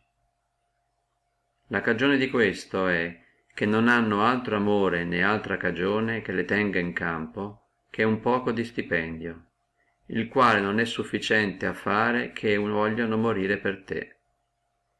Vogliono bene essere tuoi soldati mentre che tu non fai guerra, ma come la guerra viene, o fuggirsi o andarsene, la qual cosa dovrei durar poca fatica a persuadere, perché la rovina d'Italia non è ora causata da altra cosa che per essere in spazio di molti anni riposatasi in sulle armi mercenarie, le quali fecero già per qualcuno qualche progresso e parevano gagliarde tra loro, ma come venne il forestiero, elle mostrarono quello che l'erano. Onde è che a Carlo re di Francia fu lecito pigliare Italia col gesto, e chi diceva che ne erano cagione i peccati nostri diceva il vero, ma non erano già quelli che credeva, ma questi che ho narrato. E perché gli erano peccati di principi, ne hanno patita la pena ancora loro. Io voglio dimostrare meglio la infelicità di queste armi. I capitani mercenari o sono uomini eccellenti o no. Se sono, non te ne puoi fidare, perché sempre aspirano alla grandezza propria, o con l'opprimere te che li siei padrone, o con l'opprimere altri fuora della tua intenzione. Ma se non è il capitano virtuoso, ti rovina per l'ordinario.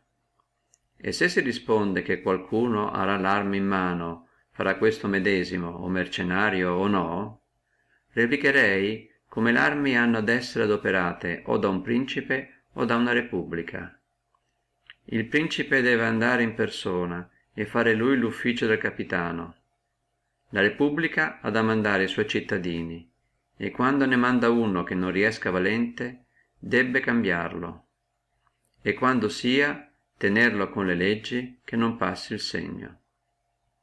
E per esperienza si vede i principi soli e le repubbliche armate fare progressi grandissimi e l'armi mercenarie non fare mai se non danno, e con più difficoltà viene all'obbedienza di un suo cittadino una repubblica armata di armi proprie che un'armata d'armi forestiere.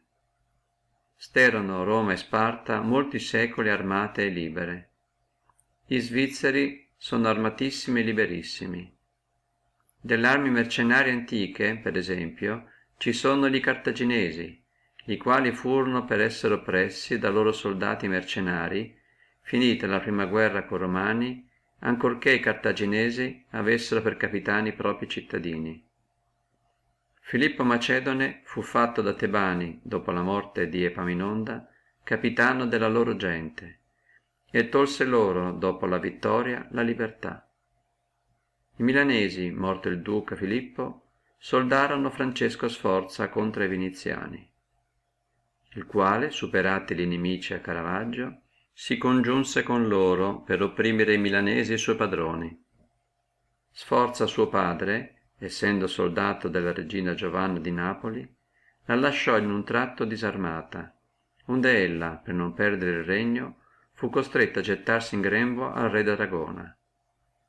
E se i viniziani e i fiorentini hanno accresciuto per l'addietro lo imperio loro con queste armi, e i loro capitani non se ne sono però fatti principi, ma li hanno difesi, rispondo che gli fiorentini in questo caso sono stati favoriti dalla sorte, perché dei capitani virtuosi, li quali potevano temere, alcuni non hanno vinto, alcuni hanno avuto opposizioni, altri hanno volto l'ambizione loro altrove. Quello che non vinse fu Giovanni Acuto, del quale, non vincendo, non si poteva conoscere la fede, ma ognuno confesserà che, vincendo, stavano i fiorentini a sua discrezione. Sforza ebbe sempre i bracheschi contrari, che guardarono l'uno l'altro. Francesco volse l'ambizione sua in Lombardia, Braccio contro la Chiesa e il regno di Napoli. Ma veniamo a quello che è seguito poco tempo fa. Fecero i fiorentini Paolo Vitelli loro capitano, uomo prudentissimo e che di privata fortuna aveva preso reputazione grandissima. Se costui espugnava Pisa, veruno fia che neghi come conveniva ai fiorentini stare seco, perché se fusse diventato soldato dei loro nemici non avevano rimedio, e tenendolo avevano ad ubbidirlo. I viniziani, se si considera i progressi loro, si vedrà quelli sicuramente e gloriosamente avere operato, mentre che fecero guerra i loro propri, che fu avanti che si volgessino con le imprese in terra, dove con li gentiluomini e con la plebe armata operarono virtuosamente. Ma come cominciarono a combattere in terra, lasciarono questa virtù e seguitarono i costumi d'Italia. E nel principio dell'augumento loro in terra, per non avere molto stato e per essere in gran reputazione, non avevano da temere molto dei loro capitani. Ma come essi ampliarono, che fu sotto il Carmignuola, ebbono un saggio di questo errore, perché vedutolo virtuosissimo, battuto che ebbero sotto il suo governo il duca di Milano, e conoscendo dall'altra parte come egli era freddo nella guerra, giudicarono non potere più vincere con lui, perché non volevano né potevano licenziarlo, per non perdere ciò che avevano acquistato, onde che furono necessitati, per assicurarsi, di ammazzarlo. Hanno di poi avuto per loro capitani Bartolomeo da Bergamo, Roberto da San Severino, il conte di Pitigliano e simili, con li quali avevano da temere della perdita, non del guadagno loro. Come intervenni di poi a Vailà, dove in una giornata perderono quello che in 800 anni con tante fatiche avevano acquistato, perché da queste armi nascono solo i lenti, tardi e deboli acquisti, e le subite e miracolose perdite. E perché io sono venuto con questi esempi in Italia, la quale è stata governata già da molti anni dalle armi mercenarie, le voglio discorrere più da alto. acciò che veduta l'origine e progressi di esse si possono meglio correggere.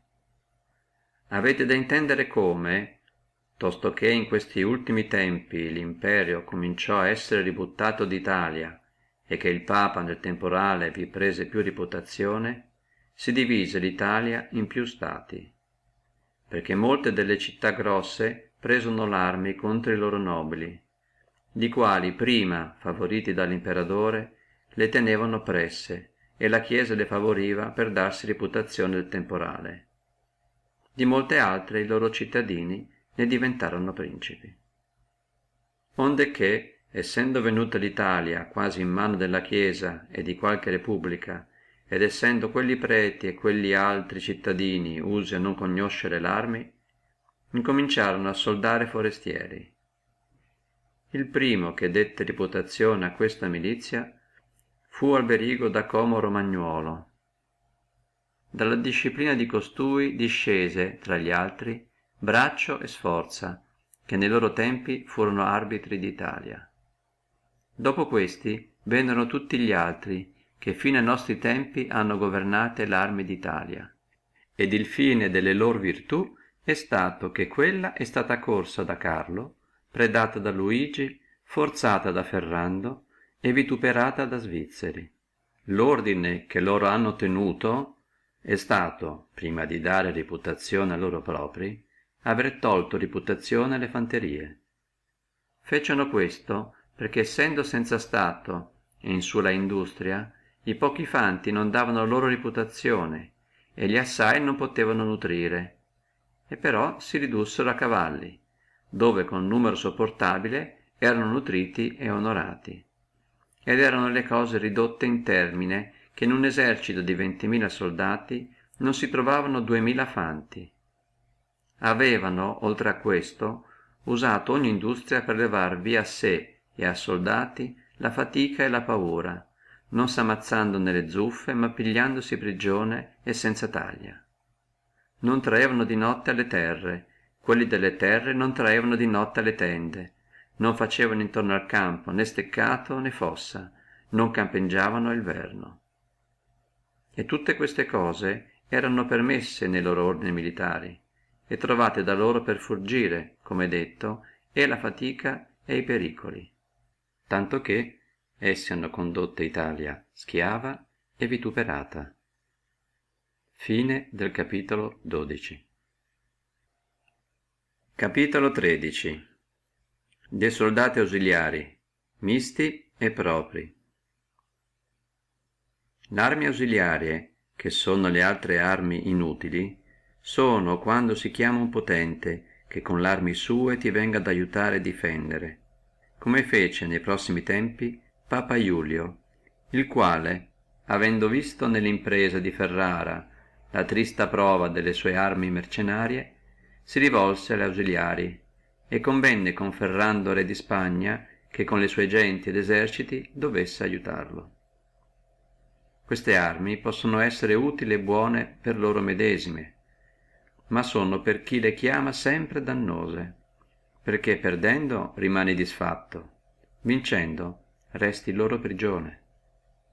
E ancora che di questi esempi ne siano piene le antiche storie, non di meno io non mi voglio partire da questo esempio di Papa Iulio II, quale è ancora fresco, il partito del quale non poté essere manco considerato per volere Ferrara, mettendosi tutto nelle mani d'uno forestiere.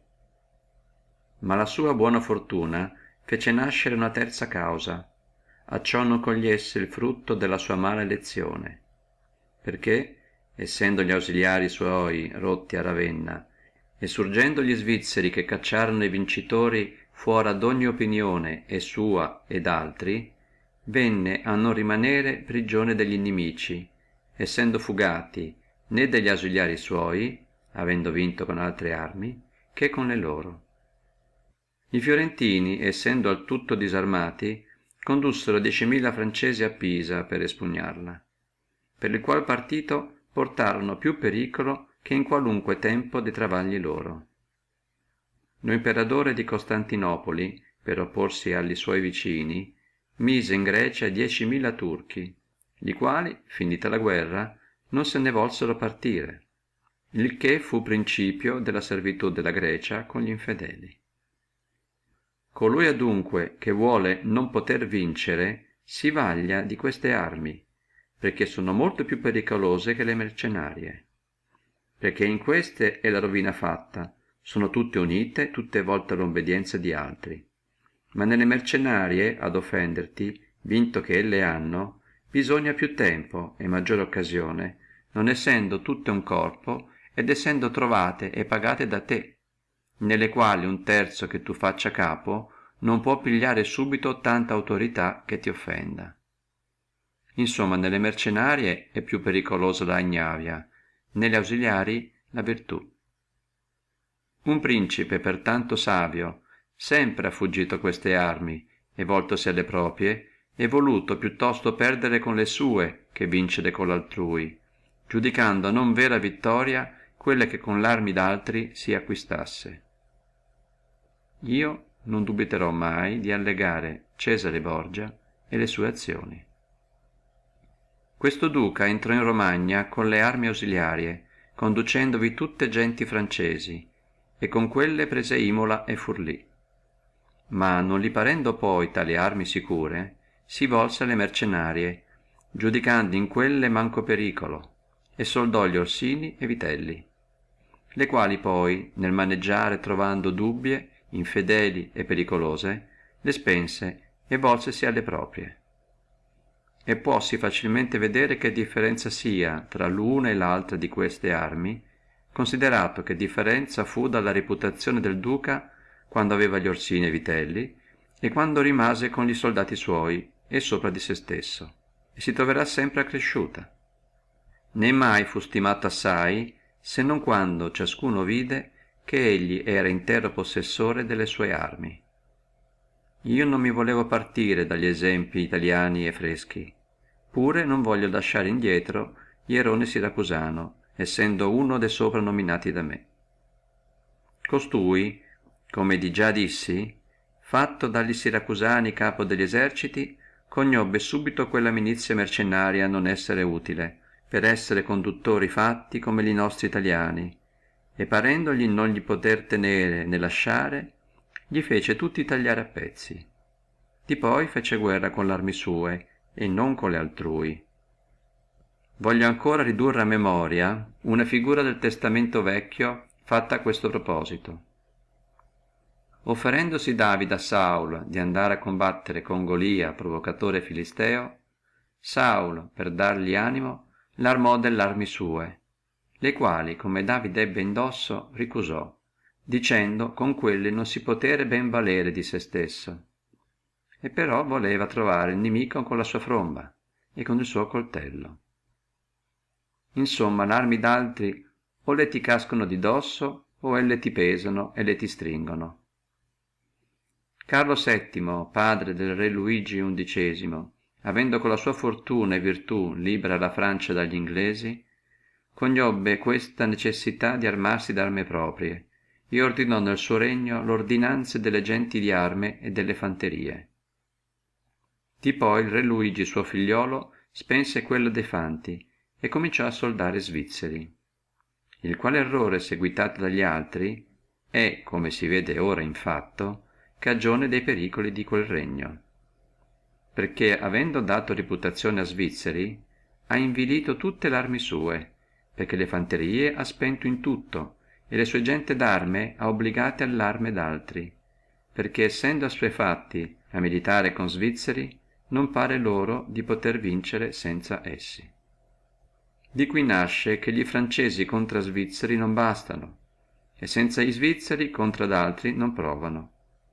Sono adunque stati gli eserciti di Francia misti, parte mercenari e parte propri, le quali armi e tutte insieme sono molto migliori che le semplici mercenarie o le semplici ausiliari e molto inferiori alle proprie.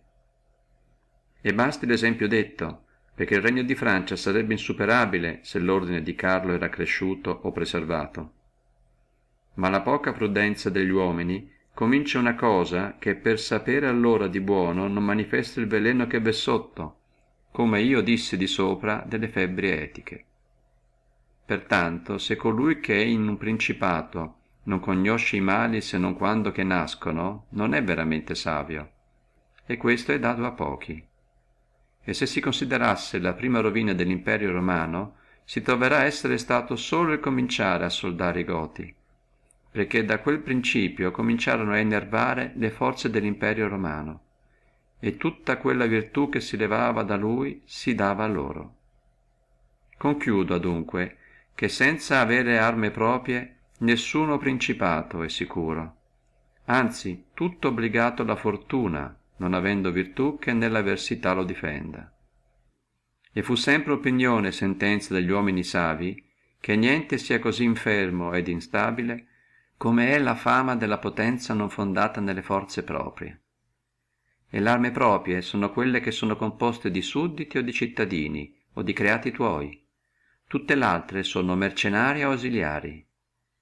E il modo ad ordinare l'arme proprie sarà facile a trovare se si discorreranno gli ordini soprannominati da me, e se si vedrà come Filippo, padre di Alessandro Magno, e come molte repubbliche e principi si sono armati ed ordinati, a quali ordini io mi rimetto al tutto.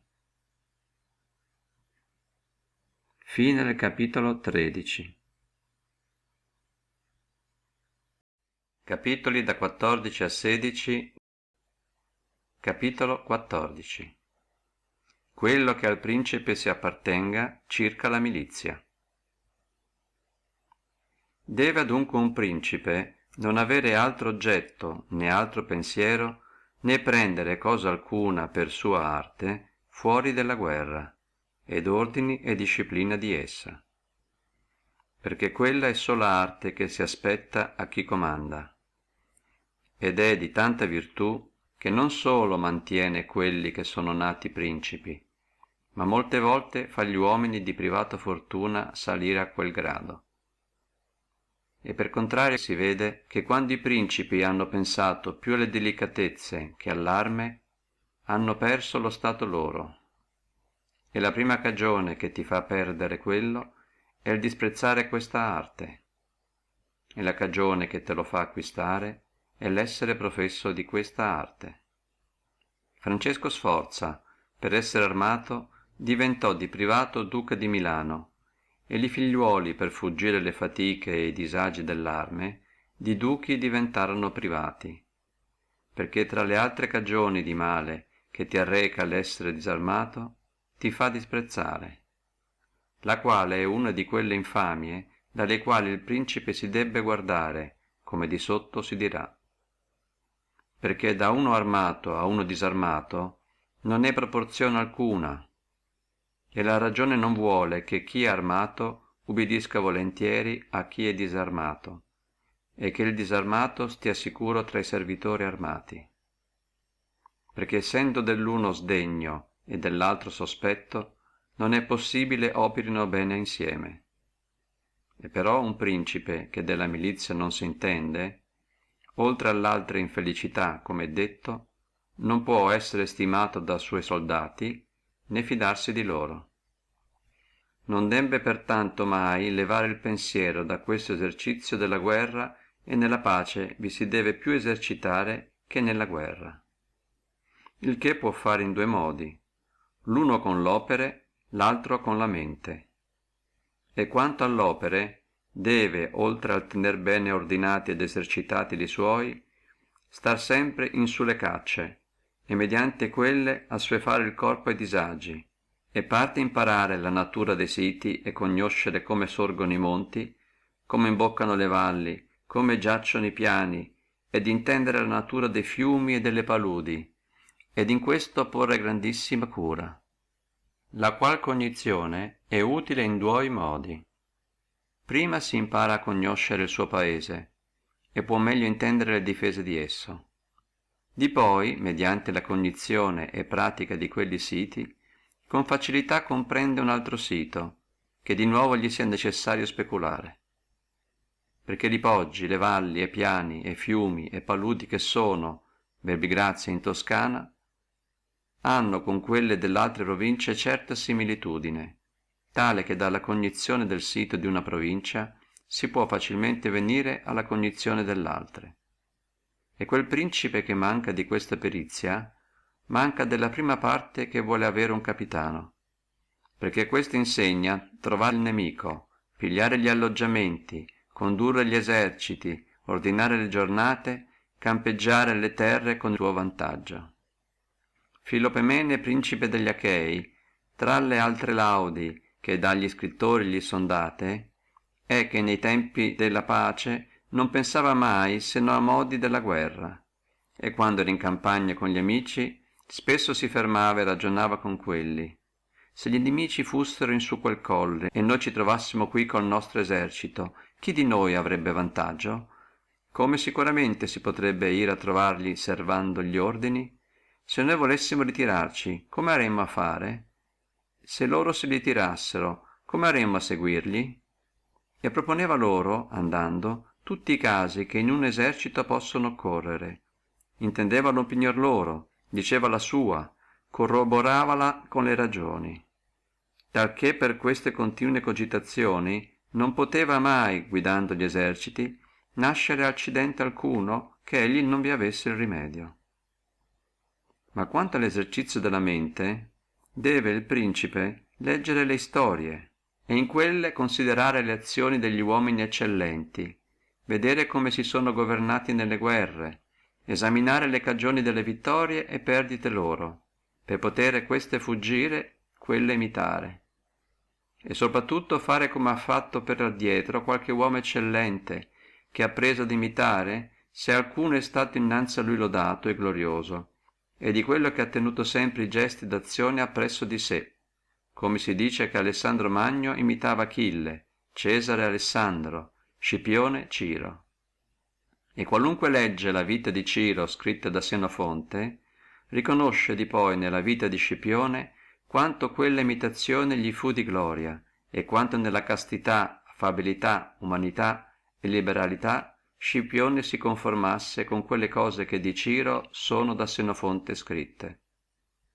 Questi simili modi deve osservare un principe savio, né mai né tempi pacifici stare ozioso, ma con industria farne capitale, per potersene valere nell'avversità, acciò che quando si muta la fortuna lo trovi parato a resistere alli suoi colpi. Fine del capitolo 14. Capitolo 15. Delle cose mediante le quali gli uomini e massimamente i principi sono lodati o vituperati. Resta ora a vedere quali debbano essere i modi e i governi di un principe con li sudditi e con gli amici. E perché io so che molti di questo hanno scritto, dubito, scrivendone ancora io, non esser tenuto presuntuoso, partendomi, massimo nel disputare questa materia, dagli ordini degli altri. Ma essendo l'intento mio scrivere cosa utile a chi l'intende, mi è parso più conveniente andare dietro alla verità effettuale della cosa, che alla imaginazione di essa. E molti si sono immaginate repubbliche e principati che non si sono mai visti né conosciuti essere in vero, perché egli è tanto discosto da come si vive a come si doveria vivere, che colui che lascia quello che si fa per quello che si doveria fare impara piuttosto la rovina che la preservazione sua, perché un uomo che voglia fare in tutte le parti professione di buono conviene che rovini fra tanti che non sono buoni. Onde è necessario ad un principe, volendosi mantenere, imparare a poter essere non buono ed usarlo e non usarlo secondo la necessità. Lasciando adunque indietro le cose circa un principe immaginate e discorrendo quelle che sono vere, dico che tutti gli uomini, quando se ne parla, e massimi i principi, per essere posti più alto, sono notati di alcuna di queste qualità che arrecano loro o biasimo o laude. E questo è che alcuno è tenuto liberale, alcuno misero, usando un termine toscano, perché avaro in nostra lingua è ancor colui che per rapina desidera d'avere, e misero chiamiamo quello che troppo si astiene dall'usare il suo.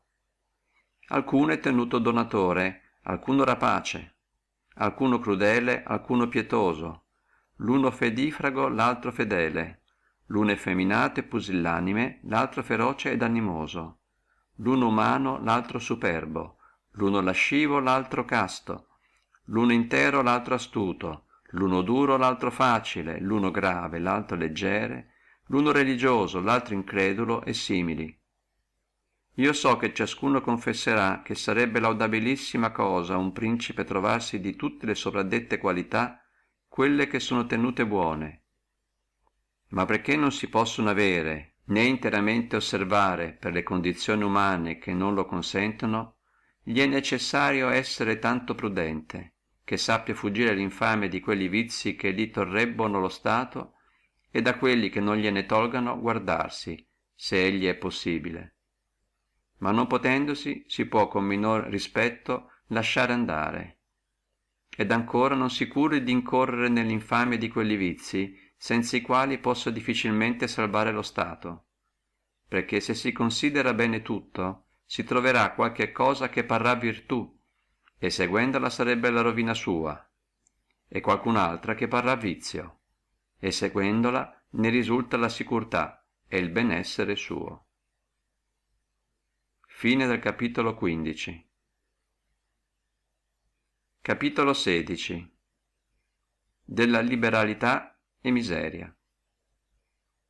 Cominciando adunque dalle prime soprascritte qualità, dico come sarebbe bene essere tenuto liberale. Non di manco la liberalità usata in modo che tu non sia temuto ti offende, perché se la si usa virtuosamente e come la si deve usare, la non fia conosciuta e non ti cadrà l'infamia del suo contrario. E però a volersi mantenere tra gli uomini il nome del liberale è necessario non lasciare indietro alcuna qualità di sontuosità, talmente che sempre un principe cosí fatto consumerà in simili opere tutte le sue facultà e sarà necessitato alla fine, se egli si vorrà mantenere nome del liberale, gravare i populi estraordinariamente ed essere fiscale e fare tutte quelle cose che si possono fare per avere danari, il che comincerà a farlo odioso con li sudditi e poco stimare da ciascuno, diventando povero, in modo che, avendo con questa sua liberalità offeso molti e premiato pochi, sente ogni primo disagio e periclita in qualunque primo pericolo, il che conoscendo lui e volendosene ritrarre, incorre subito nell'infamia del misero. Un principe adunque non potendo usare questa virtù del liberale senza suo danno, in modo che la sia conosciuta, deve, se egli è prudente, non si curare del nome del misero, perché con il tempo sarà tenuto sempre più liberale. Veggendo che con la sua parsimonia le sue entrate gli bastano, può difendersi da chi gli fa guerra, può fare imprese senza aggravare i popoli, talmente che viene ad usare la liberalità a tutti quelli a chi non toglie, che sono infiniti, e miseria a tutti coloro a chi non dà, che sono pochi. Nei nostri tempi noi non abbiamo veduto fare gran cose se non a quelli che sono stati tenuti miseri, gli altri essere spenti. Papa Iulio II, come si fu servito del nome di liberale per aggiugnere al papato, non pensò più a mantenerselo per potere fare guerra al re di Francia, e ha fatto tante guerre senza porre un dazio strasordinario, perché alle superflue spese ha somministrato la lunga sua parsimonia. Il re di Spagna presente, se fusse tenuto liberale, non avrebbe fatto né vinto tante imprese. Pertanto un principe deve stimare poco, per non avere a rubare i sudditi, per poter difendersi, per non diventare povero ed abietto, per non essere forzato a diventare rapace, di incorrere nel nome di misero, perché questo è uno di quelli vizi che lo fanno regnare. E se alcun dicesse Cesare con la liberalità pervenne all'imperio e molti altri per essere stati ed essere tenuti liberali sono venuti a gradi grandissimi, rispondo: o tu sei principe fatto, o tu sei in via di acquistarlo. Nel primo caso questa liberalità è dannosa, nel secondo è ben necessario essere tenuto liberale, e Cesare era uno di quelli che voleva pervenire al principato di Roma. Ma se poiché vi fu venuto, fosse sopravvissuto e non si fusse temperato da quelle spese, arebbe distrutto quell'imperio. E se alcuno replicassi: molti sono stati principi e con gli eserciti hanno fatto gran cose che sono stati tenuti liberalissimi, ti rispondo: o il principe spende del suo e dei suoi sudditi, o di quello d'altri. Nel primo caso deve essere parco, nel secondo non deve lasciare indietro parte alcuna di liberalità. E quel principe che va con gli eserciti, che si pasce di prede, di sacchi e di taglie e maneggia quel d'altri, gli è necessaria questa liberalità, altrimenti non sarebbe seguito da soldati. E di quello che non è tuo o dei tuoi sudditi si può essere più largo donatore, come fu Ciro, Cesare e Alessandro, perché lo spendere quel d'altri non toglie reputazione, ma te ne aggiugne. Solamente lo spendere il tuo è quello che ti nuoce, e non c'è cosa che consumi se stessa quanto la liberalità, la quale mentre che tu usi perdi la facultà di usarla e diventi o povero o vile, o per fuggire la povertà rapace e odioso. E tra tutte le cose da che un principe si debbe guardare è l'essere disprezzato e odioso, e la liberalità all'una e l'altra di queste cose ti conduce.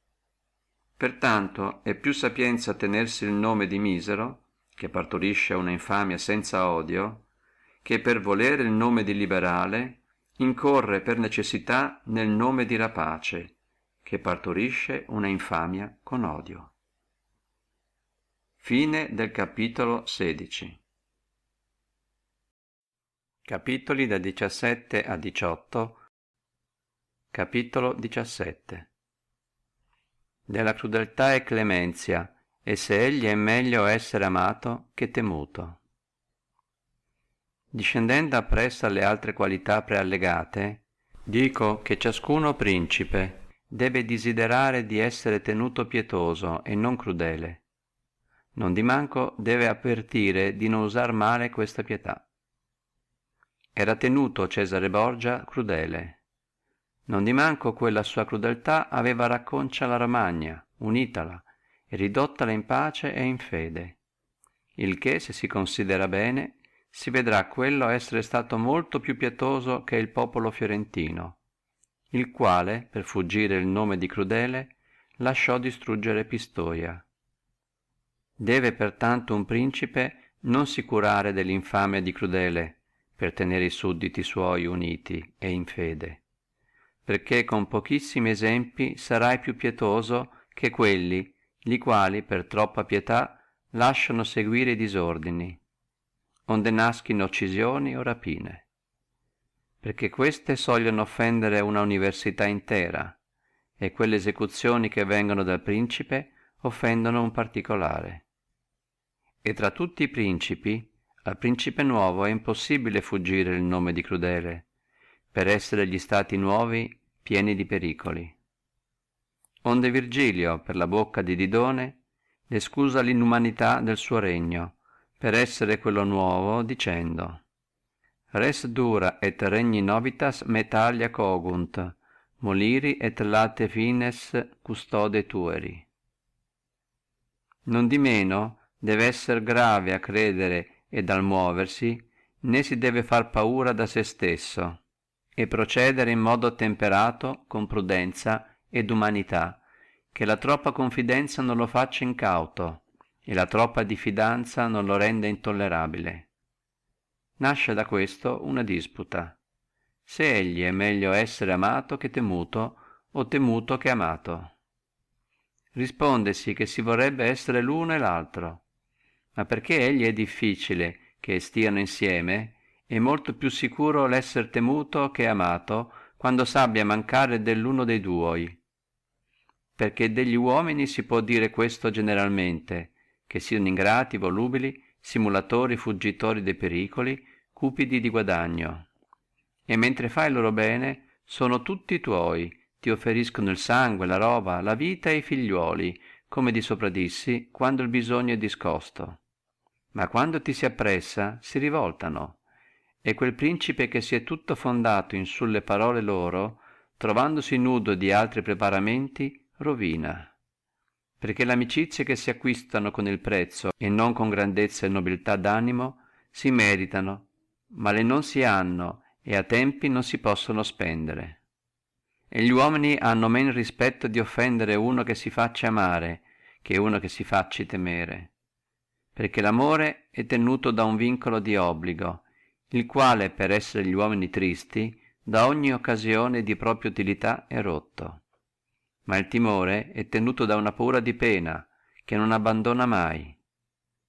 Deve non di meno il principe farsi temere, in modo che se non acquista l'amore e fugga l'odio, perché può molto bene stare insieme essere temuto e non odiato, il che farà, sempre che s'astenga dalla roba dei suoi cittadini e dei suoi sudditi e dalle donne loro. E quando pure gli bisognasse procedere contro al sangue di qualcuno, farlo quando vi sia giustificazione conveniente e causa manifesta, ma soprattutto astenersi dalla roba d'altri, perché gli uomini dimenticano piuttosto la morte del padre che la perdita del patrimonio. Di poi le cagioni del torre la roba non mancano mai, e sempre colui che comincia a vivere con rapina trova cagioni d'occupare quel d'altri, e per avverso contro al sangue sono più rare e mancano piuttosto.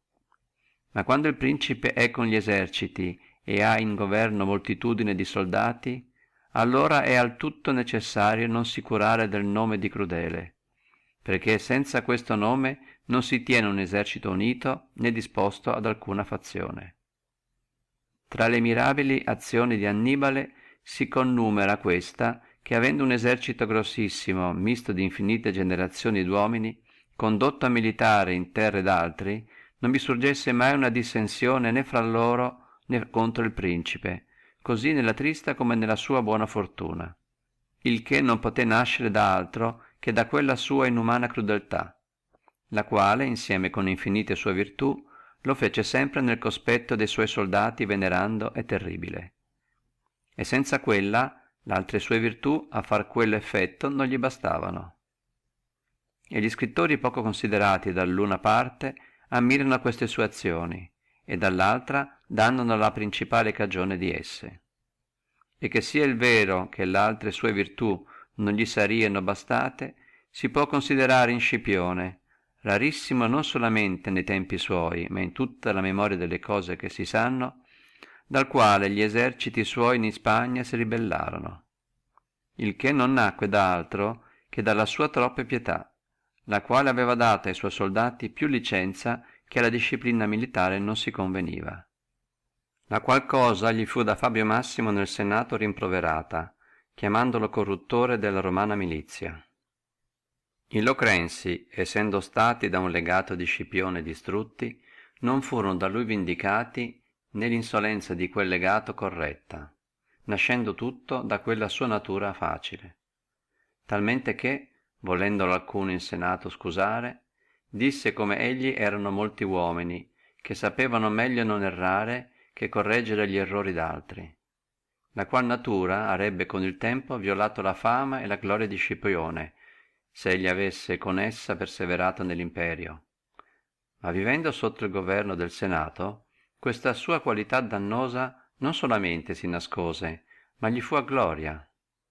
Conchiudo adunque, tornando all'essere temuto ed amato, che amando gli uomini a posta loro e temendo a posta del principe, deve un principe savio fondarsi in su quello che è suo, non in su quello che è d'altri, e deve solamente ingegnarsi di fuggir l'odio, come detto.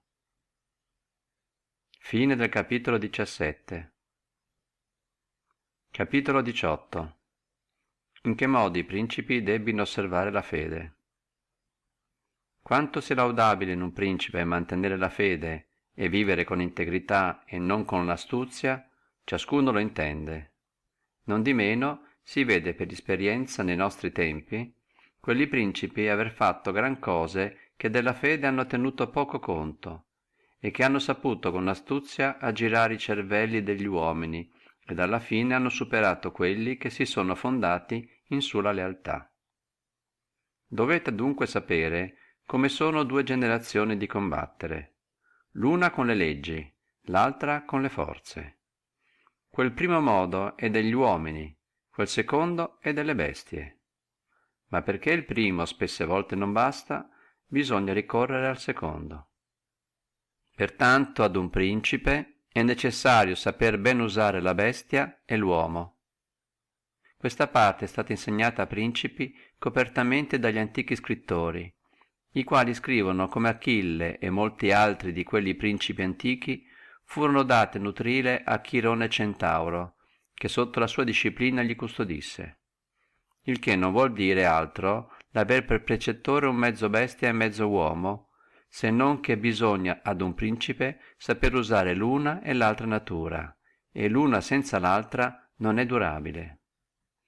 Essendo adunque un principe necessitato saper bene usare la bestia, debbe di quella pigliare la volpe e il lione, perché il lione non si difende da lacci, la volpe non si difende da lupi. Bisogna adunque essere volpe a conoscere i lacci, e lione a sbigottire i lupi.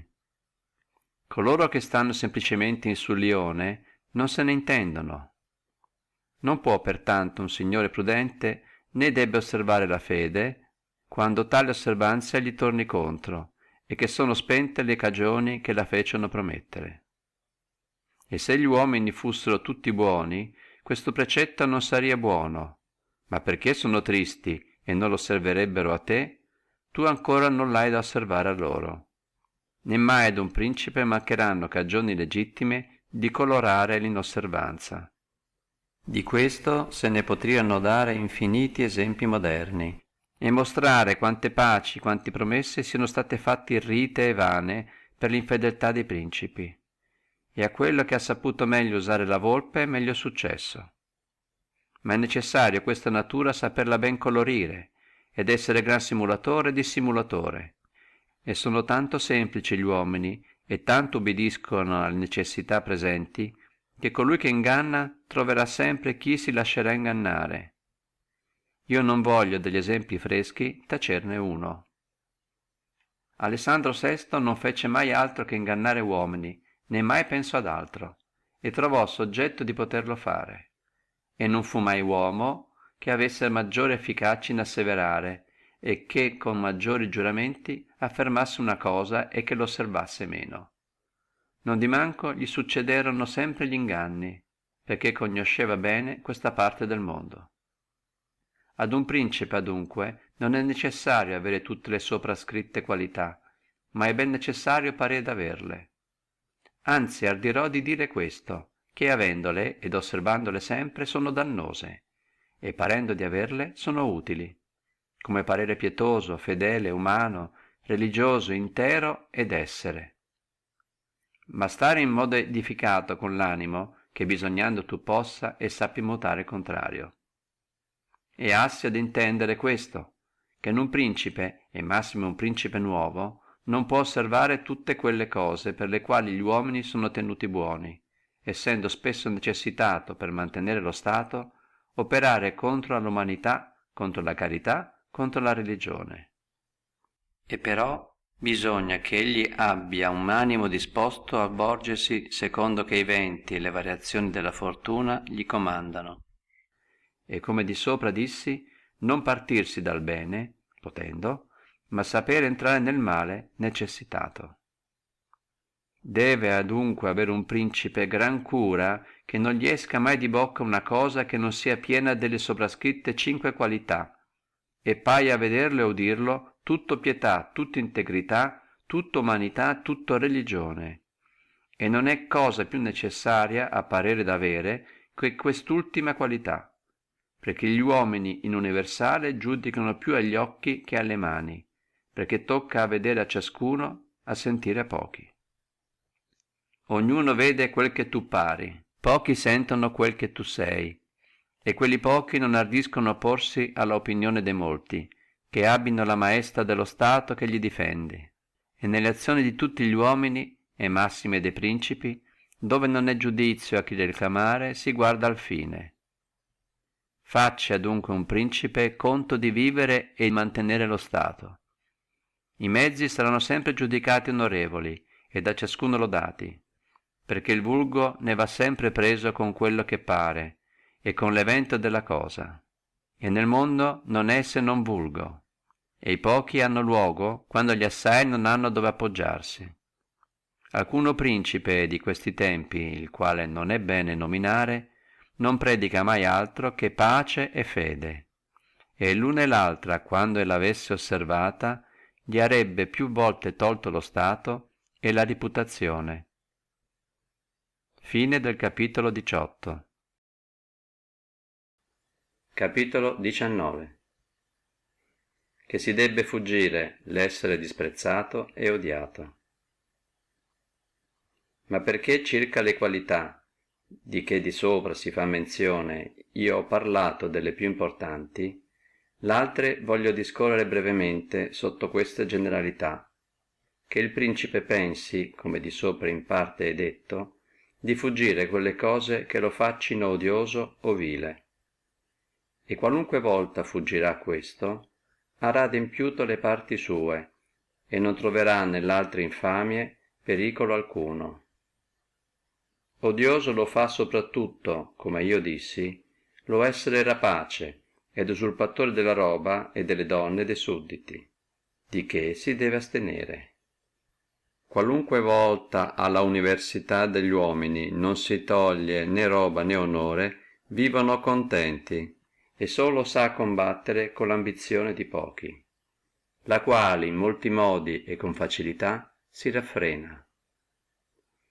Abietto lo fa l'essere tenuto vario, leggero, effeminato, pusillanimo, irresoluto, di che un principe si deve guardare come da uno scoglio, e ingegnarsi che nelle azioni sue si riconosca grandezza, animosità, gravità, fortezza. E circa i maneggi privati dei sudditi, volere che la sua sentenzia sia irrevocabile, e si mantenga in tale opinione che alcuno non pensi né ad ingannarlo né ad aggirarlo. Quel principe che dà di sé questa opinione è riputato assai, e contro a chi è riputato assai con difficultà si congiura, e con difficultà è assaltato, purché si intenda che sia eccellente e riverito da suoi. Perché un principe deve avere due paure, una dentro per conto de sudditi, l'altra di fuori per conto dei potenti esterni.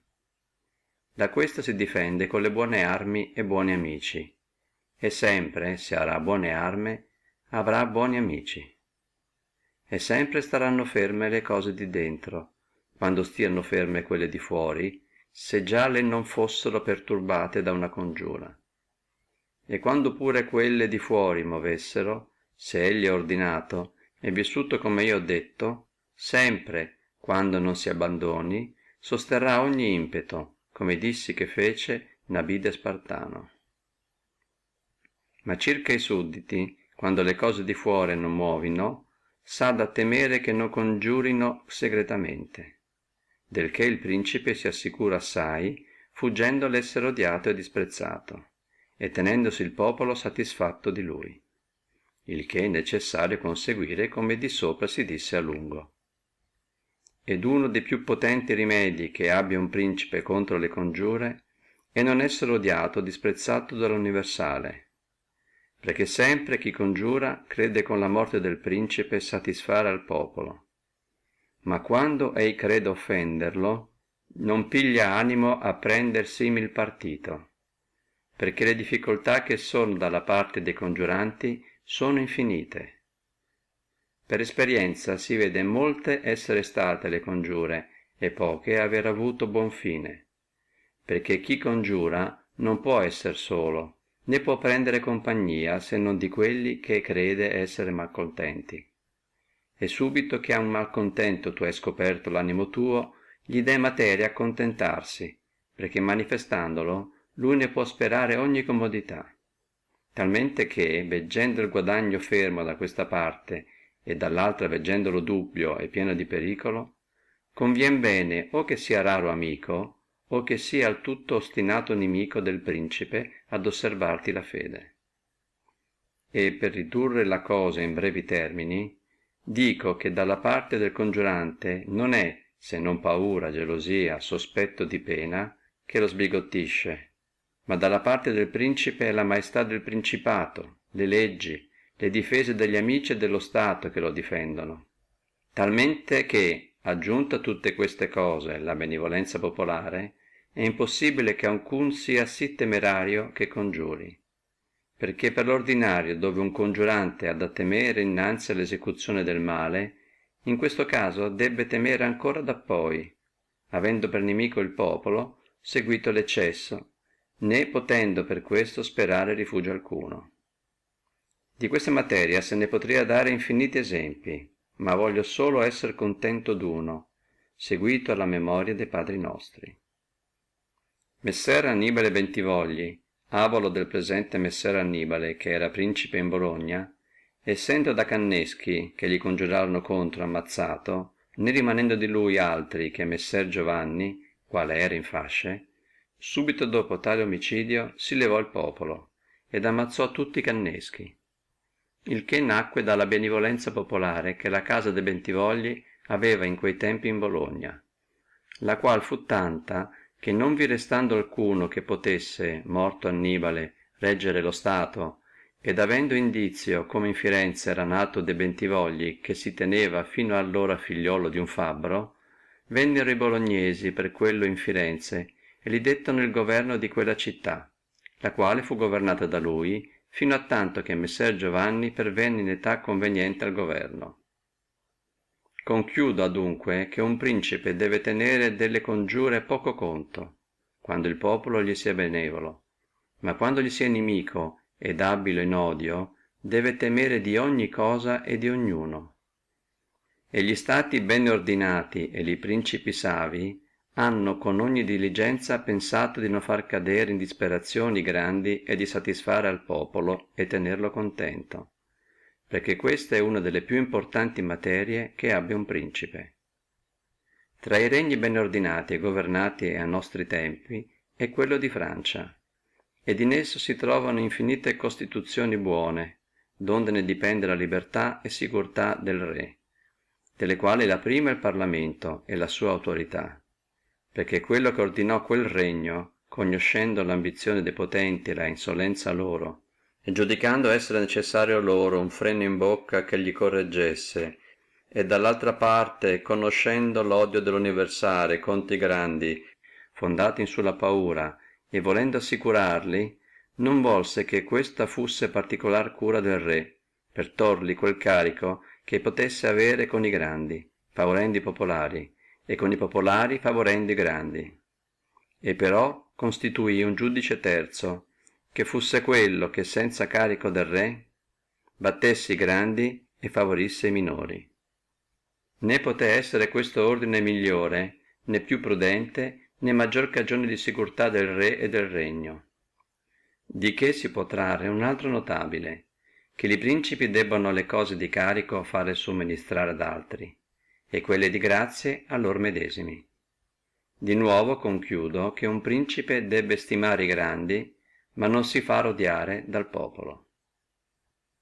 Parebbe forse a molti che, considerata la vita e morte di molti imperatori romani, fussono esempi contrari a questa mia opinione, trovando alcuno essere vissuto sempre egregiamente e mostro gran virtù d'animo, non di meno aver perso l'imperio, ovvero essere stato morto dai suoi che gli hanno congiurato contro. Volendo adunque rispondere a queste obiezioni, discorrerò le qualità di alcuni imperatori, mostrando la cagione della loro rovina non disforme da quello che da me si è addutto, e parte metterò in considerazione quelle cose che sono notabili a chi legge le azioni di quelli tempi. E voglio mi basti pigliare tutti quelli imperatori che succederono nell'imperio da Marco Filosofo a Massimino, li quali furono Marco, Commodo suo figliolo, Pertinace, Inliano, Severo, Antonino, Caracalla suo figliolo, Macrino, Eliogabalo, Alessandro e Massimino. Ed è prima da notare che dove negli altri principi si ha solo a contendere con l'ambizione dei grandi e l'insolenza dei popoli, gli imperatori romani avevano una terza difficoltà, d'avere a sopportare la crudeltà ed avarizia dei soldati, la qual cosa era sì difficile che la fu cagione della rovina di molti, sendo difficile satisfare a soldati e ai popoli. perché i populi amano la quiete, e per questo amano i principi modesti, e i soldati amano il principe d'animo militare, e che sia insolente e crudele e rapace. Le quali cose volevano che egli esercitasse ne populi per potere avere duplicato stipendio e sfogare la loro avarizia e crudeltà. Donde ne nacque che quelli imperatori che per natura o per arte non avevano reputazione tale che con quella tenessero l'uno e l'altro in freno, sempre rovinavano. E li più di loro, massime quelli che come uomini nuovi venivano al principato, conosciuta la difficoltà di questi due diversi umori, si volgevano a satisfare a soldati, stimando poco l'ingiuriare il popolo. Il qual partito era necessario, perché non potendo i principi mancare di non essere odiati da qualcuno, si debbono prima sforzare di non essere odiati dall'università, e quando non possono conseguire questo, si debbono ingegnare con ogni industria fuggire l'odio di quelle università che sono più potenti. E però quelli imperatori che per novità avevano bisogno di favori estraordinari aderivano ai soldati più volentieri che alli popoli, il che tornava loro non di meno più utile o no, secondo che quel principe si sapeva mantenere reputato con loro. Da queste cagioni sopradette nacque che Marco, Pertinace ed Alessandro, essendo tutti di modesta vita, amatori della giustizia, inimici della crudeltà, umani e benigni, ebbero tutti, da Marco in fuora, tristo fine. Marco solo visse e morì onoratissimo, perché lui succedea all'imperio per eredità, e non aveva a riconoscere quello né dai soldati né dai popoli. Di poi, essendo accompagnato da molte virtù che lo facevano venerando, tenne sempre, mentre visse, l'uno l'ordine e l'altro dentro ai suoi termini, e non fu mai né odiato né disprezzato. Ma Pertinace fu creato imperatore contro la voglia dei soldati, li quali, essendo usi a vivere licenziosamente sotto commodo, non poterono sopportare quella vita onesta alla quale Pertinace li voleva ridurre. Onde, avendosi creato odio e a questo odio aggiunto dispregio per l'essere vecchio, rovinò nei primi principi della sua amministrazione. Onde si deve notare che l'odio si acquista cosí mediante le buone opere come le triste. E però, come io dissi di sopra, volendo un principe mantenere lo Stato, è spesso forzato a non essere buono, perché quando quella università o popolo o soldati o grandi che siano, della quale tu giudichi per mantenerti aver bisogno è corrotta, ti conviene seguire l'umor suo e soddisfarle, e allora le buone opere ti sono inimiche. Ma veniamo ad Alessandro, il quale fu di tanta bontà che tra l'altre dodi che gli sono attribuite e che in 14 anni che tenne l'imperio non fu mai morto da lui nessuno ingiudicato. Non di manco, essendo tenuto effeminato e uomo che si lasciasse governare dalla madre, e per questo venuto in spregio, conspirò contro di lui l'esercito ed ammazzollo.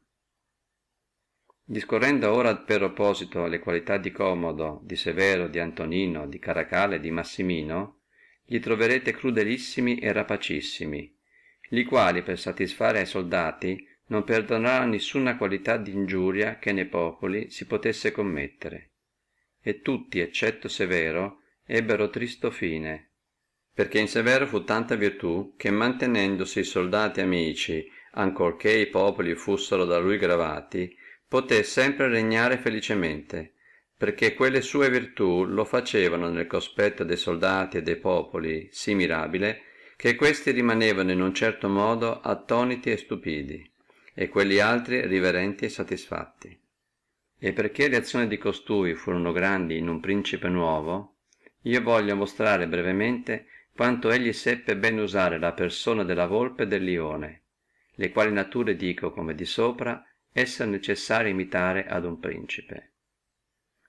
Conosciuta Severo la ignavia di Iuliano imperatore, persuase al suo esercito, del quale era in Schiavonia capitano, che egli era bene andare a Roma a vendicare la morte di Pertinace, il quale era stato morto dalla guardia imperiale, e sotto questo colore, senza mostrare di aspirare all'imperio, mosse l'esercito contro a Roma, e fu prima in Italia che si sapesse la sua partita.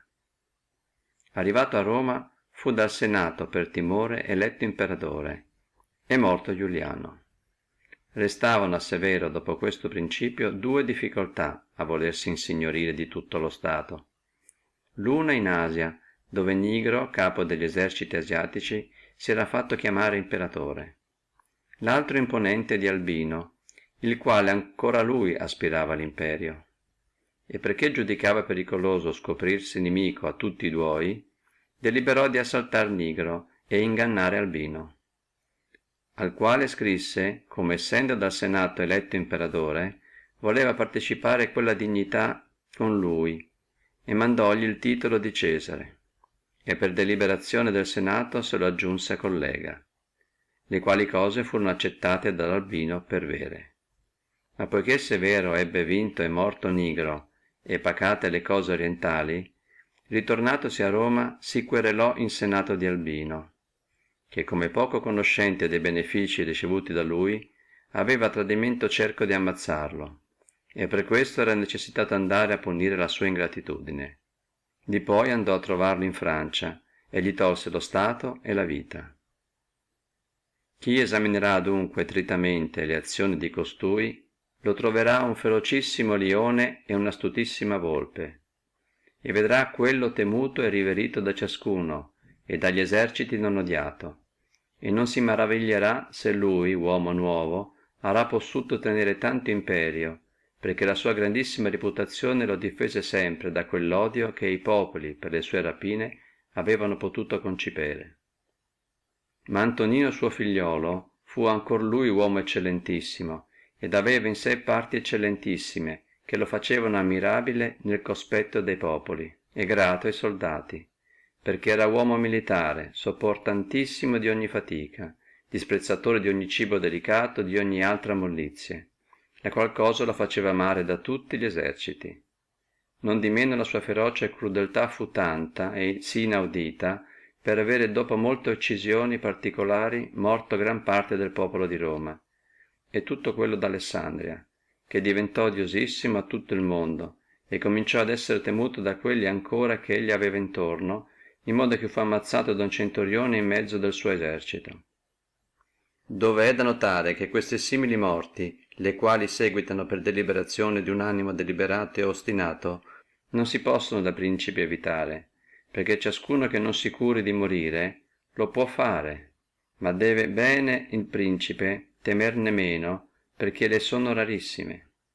Deve solo guardarsi di non fare ingiuria grave ad alcuno di coloro dei quali si serve, e che egli ha d'intorno al servizio del suo principato, come aveva fatto Antonino, il quale aveva morto contumeliosamente un fratello di quel centurione, e lui ogni giorno minacciava e niente di meno lo teneva alla guardia del suo corpo, il che era partito temerario e da rovinarvi come gli intervenne. Ma veniamo a Commodo, al quale era facilità grande tenere l'imperio per averlo ereditario, essendo figliuolo di Marco, e solo gli bastava seguire le vestigie del padre, e ai popoli e ai soldati arebbe satisfatto. Ma essendo di animo crudele e bestiale, per poter usare la sua rapacità nei popoli, si volse ad intrattenere gli eserciti e farli licenziosi. Dall'altra parte, non tenendo la sua dignità, descendendo spesso negli teatri a combattere con i gladiatori e facendo altre cose vilissime e poco degne della maestà imperiale, diventò vile nel cospetto dei soldati, ed essendo odiato da una parte e dall'altra disprezzato, fu conspirato contro di lui e morto. Restaci a narrare le qualità di Massimino.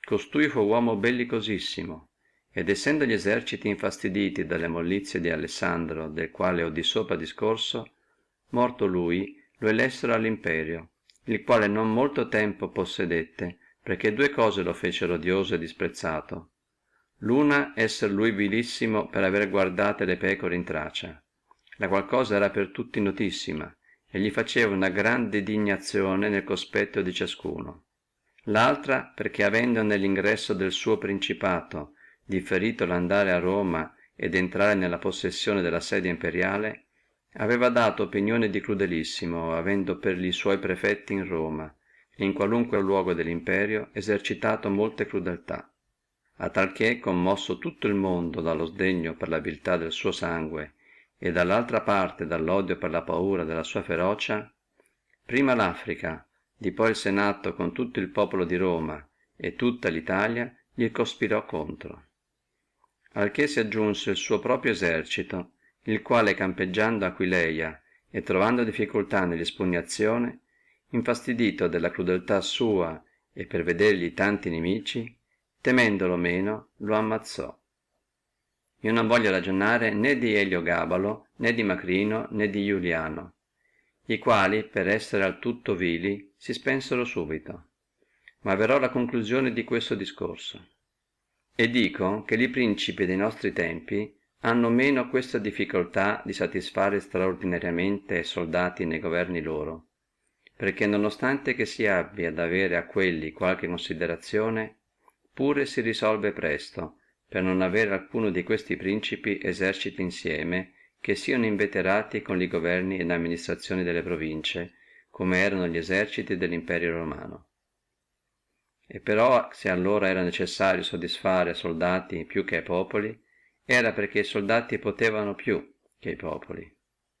Ora è più necessario a tutti i principi, eccetto che al turco e al soldano, satisfare ai popoli che ai soldati, perché i popoli possono più che quelli. Di che io ne eccetto il turco, tenendo sempre quello intorno 12.000 fanti e 15.000 cavalli, da quali dipende la sicurtà e la fortezza del suo regno, ed è necessario che posposto ogni altro rispetto dei popoli se li mantenga amici.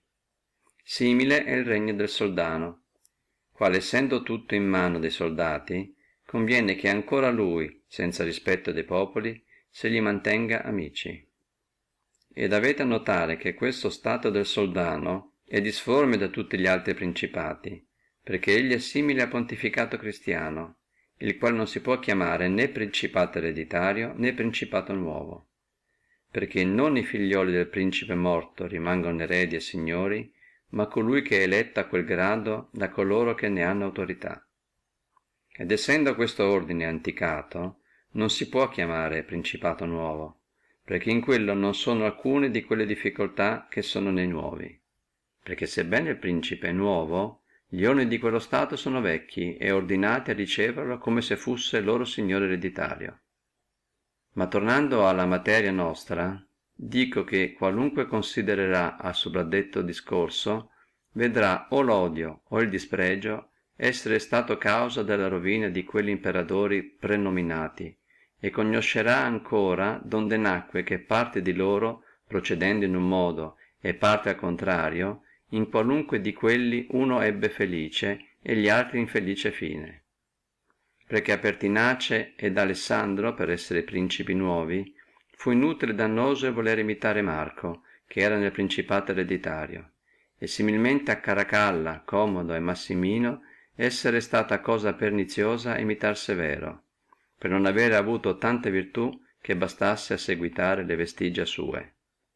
Pertanto un principe nuovo in un principato non può imitare le azioni di Marco, né ancora è necessario imitare quelle di Severo, ma deve pigliare di Severo quelle parti che per fondare il suo stato sono necessarie, e da Marco quelle che sono convenienti e gloriose a conservare uno stato, che sia di già stabilito e fermo. Fine del capitolo 19. Capitoli da 20 a 22.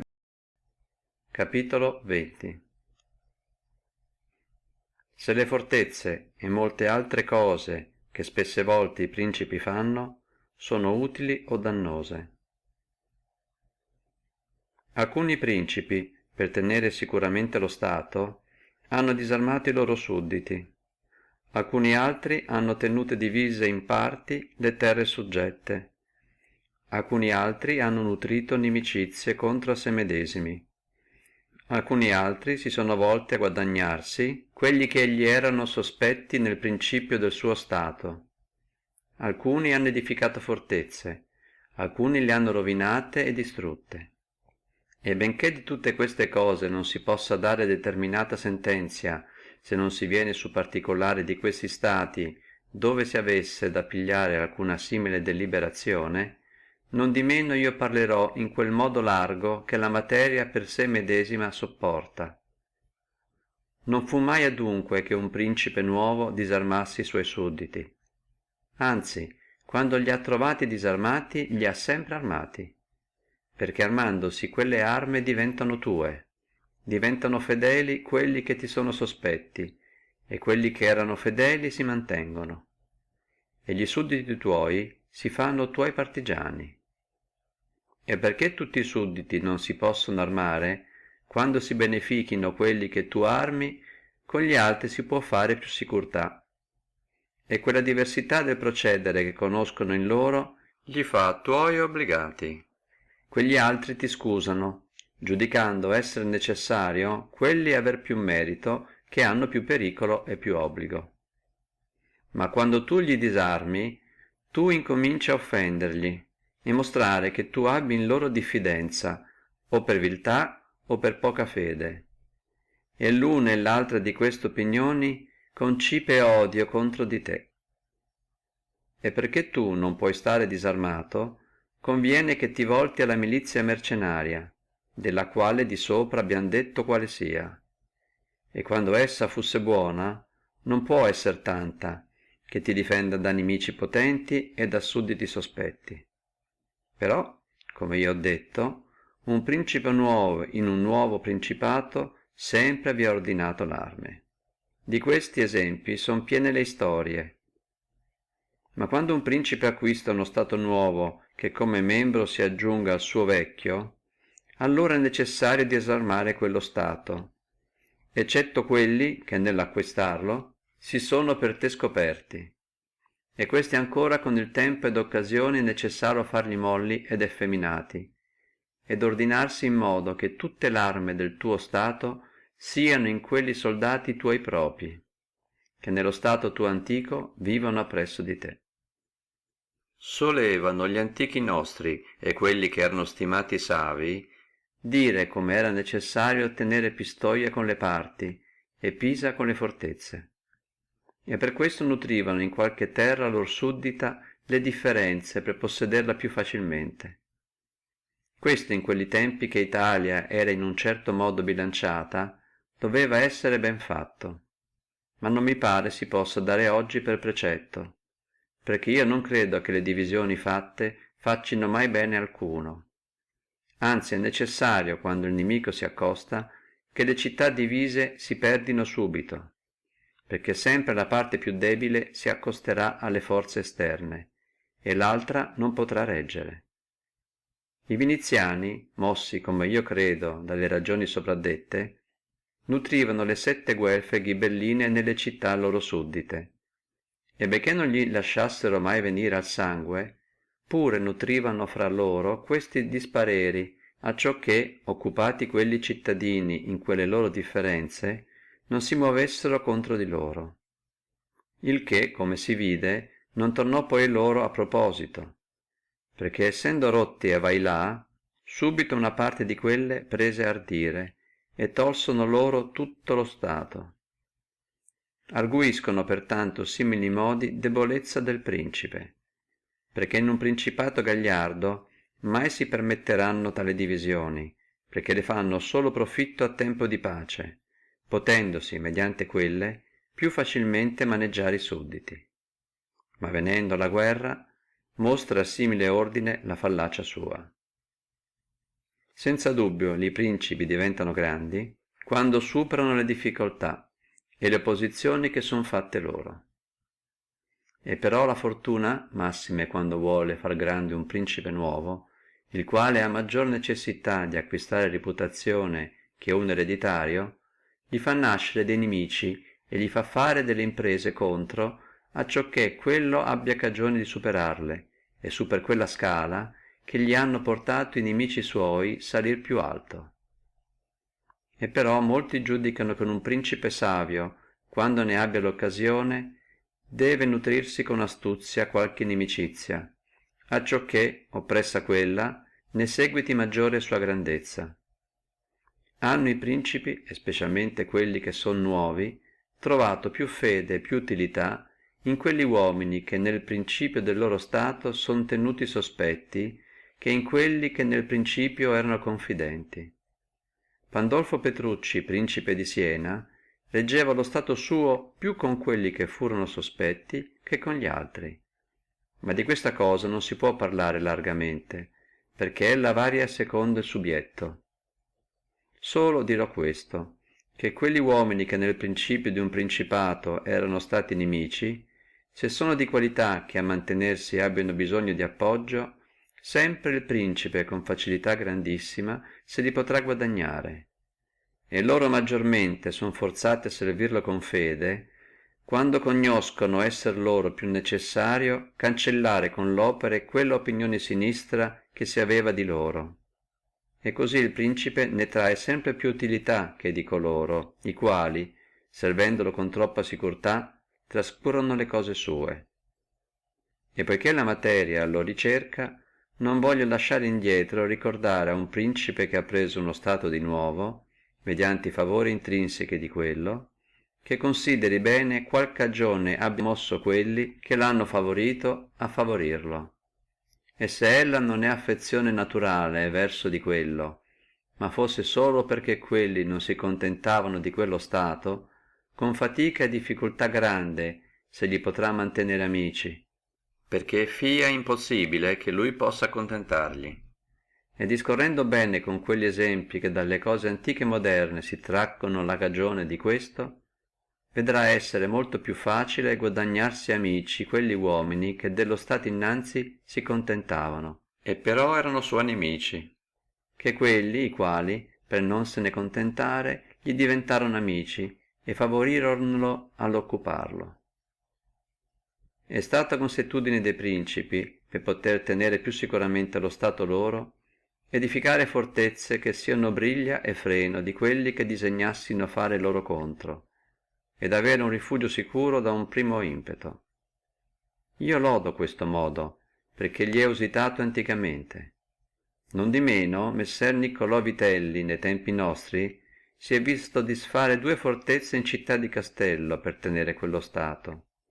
Guidubaldo duca di Urbino, ritornato nel suo stato donde da Cesare Borgia era stato cacciato, rovinò da fondamenti tutte le fortezze di quella provincia e giudicò senza quelle più difficilmente riperdere quello stato. I Bentivogli, ritornati in Bologna, usarono simil termine. Sono dunque le fortezze utili o no secondo i tempi, e se ti fanno bene in una parte ti offendono in un'altra, e puossi discorrere questa parte così: quel principe che ha più paura dei popoli che dei forestieri deve fare le fortezze, ma quello che ha più paura dei forestieri che dei popoli deve lasciarle indietro. Alla casa sforzesca ha fatto e farà più guerra al castello di Milano che edificò Francesco Sforza che in alcun altro disordine di quello stato. Però la miglior fortezza che sia è non essere odiato da popoli, perché ancora che tu abbi le fortezze e il popolo ti abbi in odio, le non ti salvano, perché non mancano mai a popoli, preso che egli hanno l'armi, forestieri che gli soccorrino.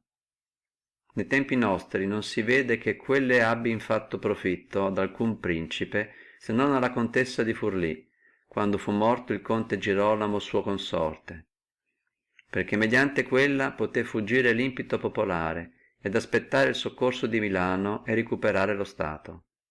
E li tempi stavano allora in modo che il forestiero non poteva soccorrere il popolo, ma di poi valsono ancora poco a lei quando Cesare Borgia l'assaltò e che il popolo nemico suo si congiunse col forestiero.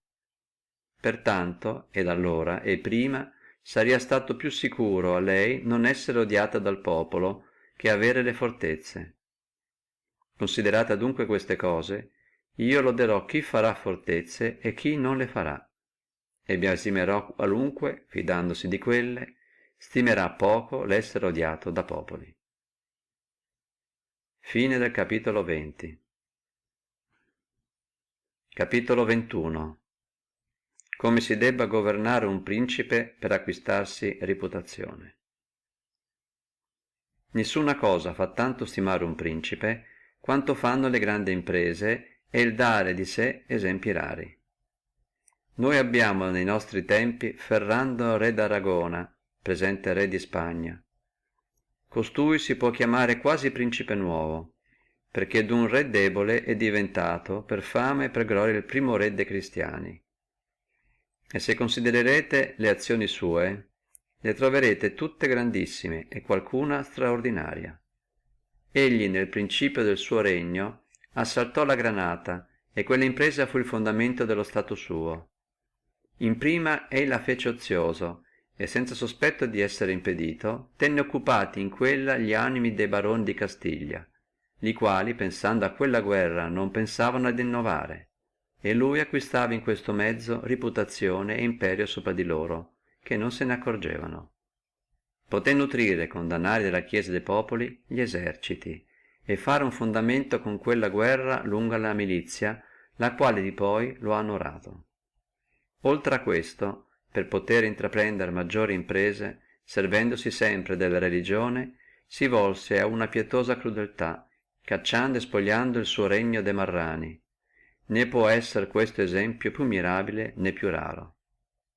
Assaltò sotto questo medesimo mantello l'Africa, fece l'impresa d'Italia, ha ultimamente assaltato la Francia, e cosí sempre ordito cose grandi, le quali hanno sempre tenuto sospesi ed ammirati gli animi dei sudditi, ed occupati nell'evento di esse.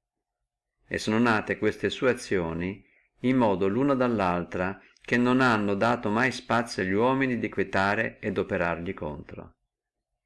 Giova assai ancora ad un principe dare di sé esempi rari circa il governo di dentro, simili a quelli che si narrano di Messer Bernabò di Milano, quando si ha l'occasione di qualcuno che operi qualche cosa straordinaria, o in bene o in male, nella vita civile, e trovare un modo circa il premiarlo o punirlo, di che sabbia parlare assai.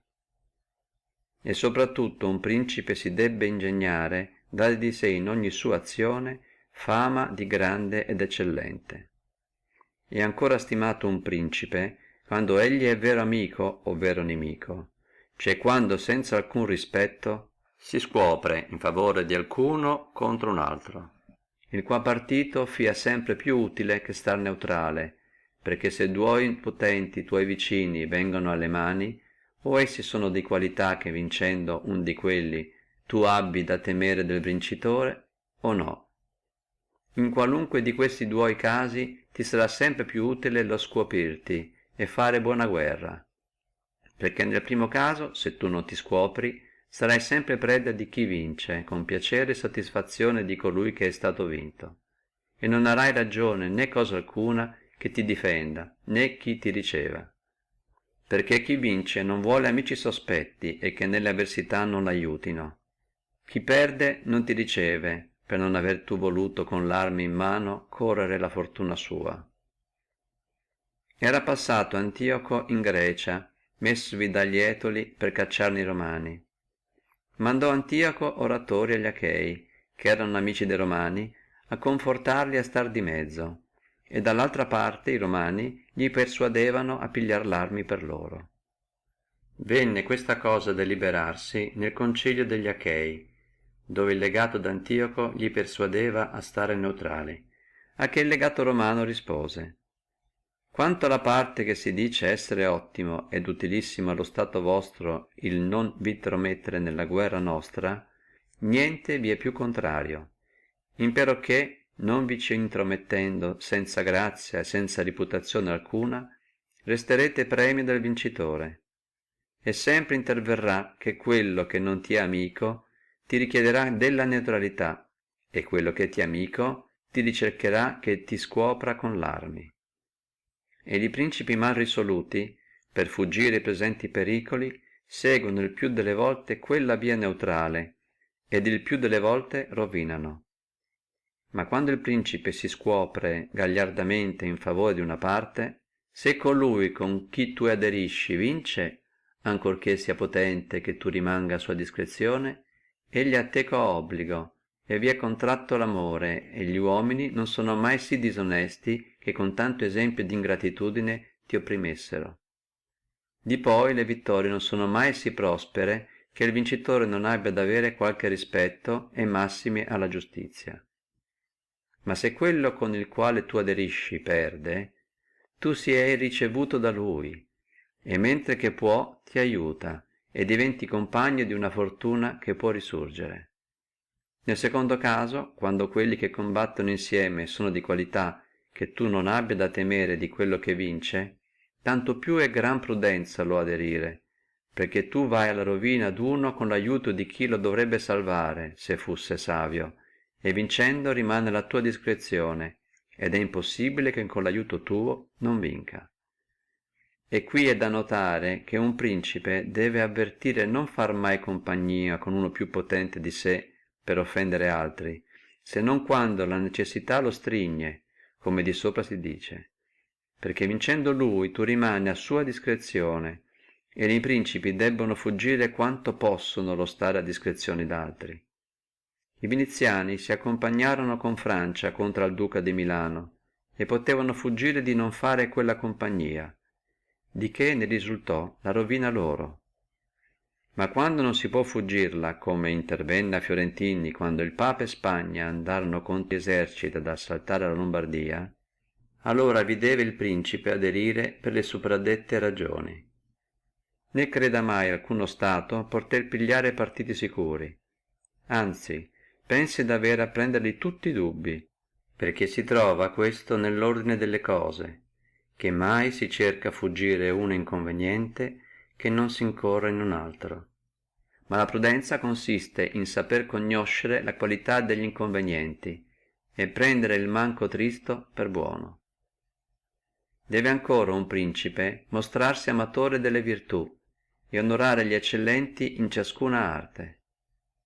Appresso deve animare i suoi cittadini di poter quietamente esercitare gli esercizi loro, e nella mercanzia e nell'agricoltura e in ogni altro esercizio degli uomini, acciò che quello non si astenga di ornare le sue possessioni per timore che non gli siano tolte, e quell'altro di aprire un traffico per paura delle taglie, ma deve preparare premi a chi vuol fare queste cose, e da qualunque pensa in qualunque modo di ampliare la sua città o il suo stato.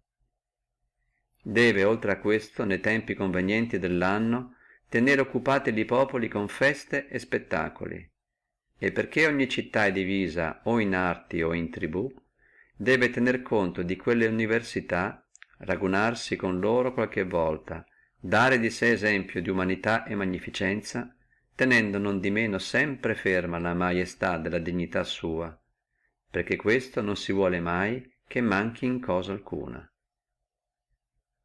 Fine del capitolo 21. Capitolo 22. Degli segretari de principi. Non è di poca importanza ad un principe l'elezione dei ministri, li quali sono buoni o no secondo la prudenza del principe. E la prima conjettura che si fa di un signore del cervel suo è vedere gli uomini che lui ha d'intorno, e quando sono sufficienti e fedeli sempre si può reputarlo savio, perché ha saputo conoscerli sufficienti e mantenerseli fedeli. Ma quando siano altrimenti sempre si può fare non buono giudizio su di lui, perché il primo errore che fa lo fa in questa elezione. Non era alcuno che conoscesse Messer Antonio da Venafro per ministro di Pandolfo Petrucci, principe di Siena, che non giudicasse Pandolfo essere prudentissimo uomo, avendo quello per suo ministro. E perché sono di 3 generazioni cervelli, l'uno intende per sé, l'altro intende quanto da altri gli è mostro, il terzo non intende né per se stesso né per dimostrazione d'altri. Quel primo è eccellentissimo, il secondo eccellente, il terzo inutile.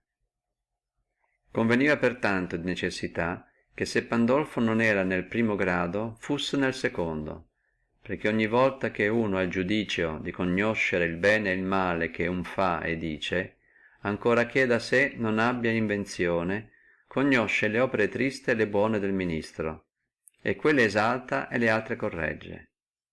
E il ministro non può sperare di ingannarlo e mantiensi buono. Ma come un principe possa conoscere il ministro, c'è questo modo che non falla mai, Quando tu vedi il ministro pensare più a sé che a te, e che in tutte le azioni vi ricerca l'utile suo, questo tale cosí fatto mai non fia buon ministro, né mai te ne potrai fidare, perché quello che ha lo stato di uno in mano non deve mai pensare a sé, ma al principe, e non gli ricordare mai cosa che non appartenga a lui. E dall'altra parte il principe, per mantenerlo buono, deve pensare al ministro, onorandolo, facendolo ricco, obbligandoselo, partecipandogli gli onori e carichi, acciò che gli assai onori, le assai ricchezze concessigli siano causa che egli non desideri altri onori e ricchezze, e gli assai carichi gli faccino temere le mutazioni, conoscendo non poter reggersi senza lui. Quando adunque i principi e li ministri sono cosí fatti, possono confidare l'uno dell'altro; quando altrimenti il fine sarà sempre dannoso, o per l'uno o per l'altro. Fine del capitolo 22. Capitoli da 23 a 26. Capitolo 23. Come si debbino fuggire gli adulatori. Non voglio lasciare indietro un capo importante ed un errore, dal quale i principi con difficultà si difendono, se non sono prudentissimi o se non hanno buona elezione. E questo è quello degli adulatori, delli quali le corti sono piene, perché gli uomini si compiacciono tanto nelle cose loro proprie e in modo vi si ingannano, che con difficultà si difendono da questa peste, e a volersene difendere si porta pericolo di non diventare disprezzato, perché non c'è altro modo a guardarsi dalle adulazioni, se non che gli uomini intendino che non ti offendono a dirti il vero. Ma quando ciascuno può dirti il vero, ti manca la riverenza. Pertanto un principe prudente deve tenere un terzo modo, eleggendo nel suo stato uomini savi, e solo a quelli deve dare libero arbitrio a parlargli la verità, e di quelle cose sole che lui domanda, e non di altro. Ma deve domandargli di ogni cosa e udire le opinioni loro, di poi deliberare da sé a suo modo, e con questi consigli e con ciascuno di loro portarsi in modo che ognuno conosca che quanto più liberamente si parlerà, tanto più gli sarà accettato. Fuori di quelli non volere udire alcuno, andare dietro alla cosa deliberata ed essere ostinato nelle deliberazioni sue. Chi fa altrimenti o precipita per gli adulatori o si muta spesso per la variazione dei pareri, di che nasce la poca estimazione sua. Io voglio a questo proposito addurre un esemplo moderno. Pre Luca, uomo di Massimiliano, presente imperatore, parlando di sua maestà, disse come non si consigliava con persona e non faceva mai d'alcuna cosa a suo modo, il che nasceva dal tenere contrario termine al sopradetto, perché l'imperatore è uomo segreto, non comunica li suoi segreti con persona, non ne piglia parere. Ma come nel metterli ad effetto si cominciano a conoscere e a scoprire, gli incominciano ad essere contradetti da coloro che egli ha d'intorno, e quello come facile se ne stoglie. Di qui nasce che quelle cose che fa l'un giorno distrugge l'altro, e che non si intenda mai quello che vogli o disegni fare, e che sopra le sue deliberazioni non si può fondare. Un principe pertanto deve consigliarsi sempre, ma quando lui vuole, non quando altri vuole. Anzi deve torre l'animo a ciascuno di consigliarlo d'alcuna cosa se non gliene domanda, ma lui deve ben essere largo domandatore, e di poi, circa le cose domandate, paziente auditore del vero. Anzi, intendendo che alcuno, per qualche rispetto, non glielo dica, turbarsene. E perché alcuni stimano che alcun principe, il quale dà di sé opinione di prudente, sia cosí tenuto non per sua natura, ma per li buoni consigli che lui ha d'intorno, senza dubbio si ingannano, perché questa non falla mai, ed è regola generale che un principe, il quale non sia savio per sé stesso, non può essere consigliato bene, se già a sorte non si rimettesse in un solo che al tutto lo governasse, che fusse uomo prudentissimo. In questo caso potria bene essere ben governato, ma durerebbe poco, perché quel governatore in breve tempo gli torrebbe lo stato. Ma consigliandosi con più duno, un principe che non sia savio non arà mai uniti consigli, né saprà per sé stesso unirli. Dei consiglieri ciascuno penserà alla proprietà sua, ed egli non gli saprà correggere né conoscere. E non si possono trovare altrimenti, perché gli uomini sempre ti riusciranno tristi se da una necessità non sono fatti buoni. Però si conchiude che li buoni consigli, da qualunque venghino, conviene naschino dalla prudenza del principe, e non la prudenza del principe dai buoni consigli. Fine del capitolo 23. Capitolo 24. Perché i principi d'Italia abbiano perduto i loro stati. Le cose sopradette osservate prudentemente fanno parere un principe nuovo antico, e lo rendono subito più sicuro e più fermo nello stato che se vi fosse anticato dentro.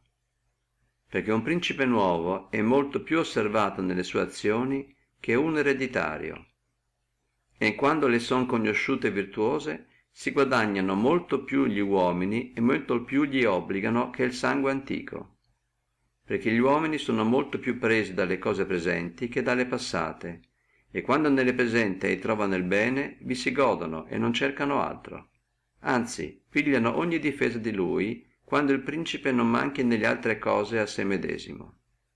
E cosí arà duplicata gloria di aver dato principio ad un principato nuovo, ed ornatolo e corroboratolo di buone leggi, di buone armi, di buoni amici e di buoni esempi. Come quello arà duplicata vergogna che è nato principe e per sua poca prudenza l'ha perduto. E se si considera quelli signori che in Italia hanno perduto lo stato nei nostri tempi, come il re di Napoli, duca di Milano e altri, si troverà in loro prima un comune difetto quanto all'armi, per le cagioni che di sopra a lungo si sono discorse. Di poi si vedrà alcun di loro o che avrà avuto nemici i popoli, o se arà avuto amico il popolo, non si sarà saputo assicurare de grandi, perché senza questi difetti non si perdono gli stati che abbiano tanti nervi che possino tenere un esercito alla campagna. Filippo Macedone, non il padre di Alessandro Magno, ma quello che fu da Tito Quinzio vinto, aveva non molto stato rispetto alla grandezza dei Romani e di Grecia che l'assaltò.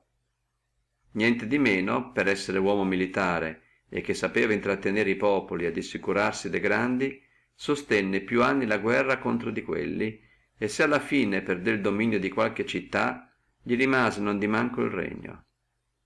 Pertanto questi nostri principi, i quali molti anni erano stati nel loro principato per averlo di poi perso, non accusino la fortuna, ma l'ignavia loro, perché non avendo mai pensato nei tempi quieti che possino mutarsi, il che è comune difetto degli uomini non far conto nella bonaccia della tempesta, quando poi vennero i tempi avversi pensarono a fuggirsi, non a difendersi, e sperarono che i popoli, infastiditi per la insolenza dei vincitori, gli richiamassero. Il quale partito, quando mancano gli altri, è buono, ma è ben male aver lasciato gli altri remedii per quello, perché non si vorrebbe mai cadere per credere poi trovare chi ti ricolga, il che o non avviene, o se gli avviene non è con tua sicurtà, per essere quella difesa vile e non dipendere da te. E quelle difese solamente sono buone, certe e durabili, che dipendono da te proprio e della virtù tua. Fine del capitolo 24. Capitolo 25. Quanto possa nelle umane cose la fortuna e in che modo se gli possa ostare. Non mi è incognito, come molti hanno avuta e hanno opinione, che le cose del mondo siano in modo governate dalla fortuna e da Dio, che gli uomini con la prudenza loro non possino correggerle, anzi non vi abbino rimedio alcuno. E per questo potrebbano giudicare che non fusse da insudare molto nelle cose, ma lasciarsi governare dalla sorte. Questa opinione è suta più creduta ne nostri tempi per la variazione delle cose grandi che si sono viste e veggonsi ogni di fuori di ogni umana conjettura. Al che pensando io qualche volta sono in qualche parte inchinato nell'opinione loro. Non di manco, perché il nostro libero arbitrio non sia spento, giudico potere essere vero che la fortuna sia arbitra della metà delle azioni nostre, ma che ancora ella ne lasci governare l'altra metà o poco meno a noi. Ed assomiglio quella ad un fiume rovinoso che quando ei si adira allaga i piani, rovina gli arbori e gli edifici, lieva da questa parte terreno ponendolo a quell'altra. Ciascuno gli fugge davanti, ognuno cede al suo furore senza potervi ostare. E benché sia cosí fatto, non resta però che gli uomini, quando sono tempi quieti, non vi possino fare provvedimenti e con ripari e con argini, in modo che, crescendo poi, o egli anderebbe per un canale, o l'impeto suo non sarebbe sì licenzioso né sì dannoso. Similmente interviene della fortuna, la quale dimostra la sua potenzia dove non è ordinata virtù a resistere, e qui vi volta i suoi impeti, dove la sa che non sono fatti gli argini né i ripari a tenerla. E se voi considererete l'Italia, che è la sede di queste variazioni, e quella che ha dato a loro il moto, vedrete essere una campagna senza argini e senza alcun riparo, che se la fusse riparata da conveniente virtù, come è la Magna, la Spagna e la Francia, questa inondazione non avrebbe fatto le variazioni grandi che là, o là non ci sarebbe venuta. E questo voglio basti aver detto quanto all'opporsi la fortuna in universale. Ma restringendomi più al particolare, dico come si vede oggi questo principe felicitare e domani rovinare, senza vederli aver mutato natura o qualità alcuna. Il che credo nasca prima dalle cagioni che si sono lungamente per lo addietro trascorse, cioè che quel principe che si appoggia tutto in sulla fortuna rovina come quella varia. Credo ancora che sia felice quello, il modo del cui procedere si riscontra con la qualità dei tempi, e similmente sia infelice quello da cui procedere si discordano i tempi. Perché si vede gli uomini nelle cose che gli inducono al fine, quale ciascuno innanzi, cioè gloria e ricchezze, procedervi variamente, l'uno con rispetti, l'altro con impeto, l'uno per violenza, l'altro per arte, l'uno con pazienza, l'altro col suo contrario, ciascuno con questi diversi modi vi può pervenire. E vedesi ancora due rispettivi, l'uno per venire al suo disegno, l'altro no, e similmente due egualmente felicitare con due diversi studi, essendo l'uno respettivo, l'altro impetuoso, il che non nasce da altro se non da qualità di tempi che si conformino o no col procedere loro. Di qui nasce quello ho detto, che due diversamente operando sortiscono il medesimo effetto, e due egualmente operando l'uno si conduce al suo fine, l'altro no.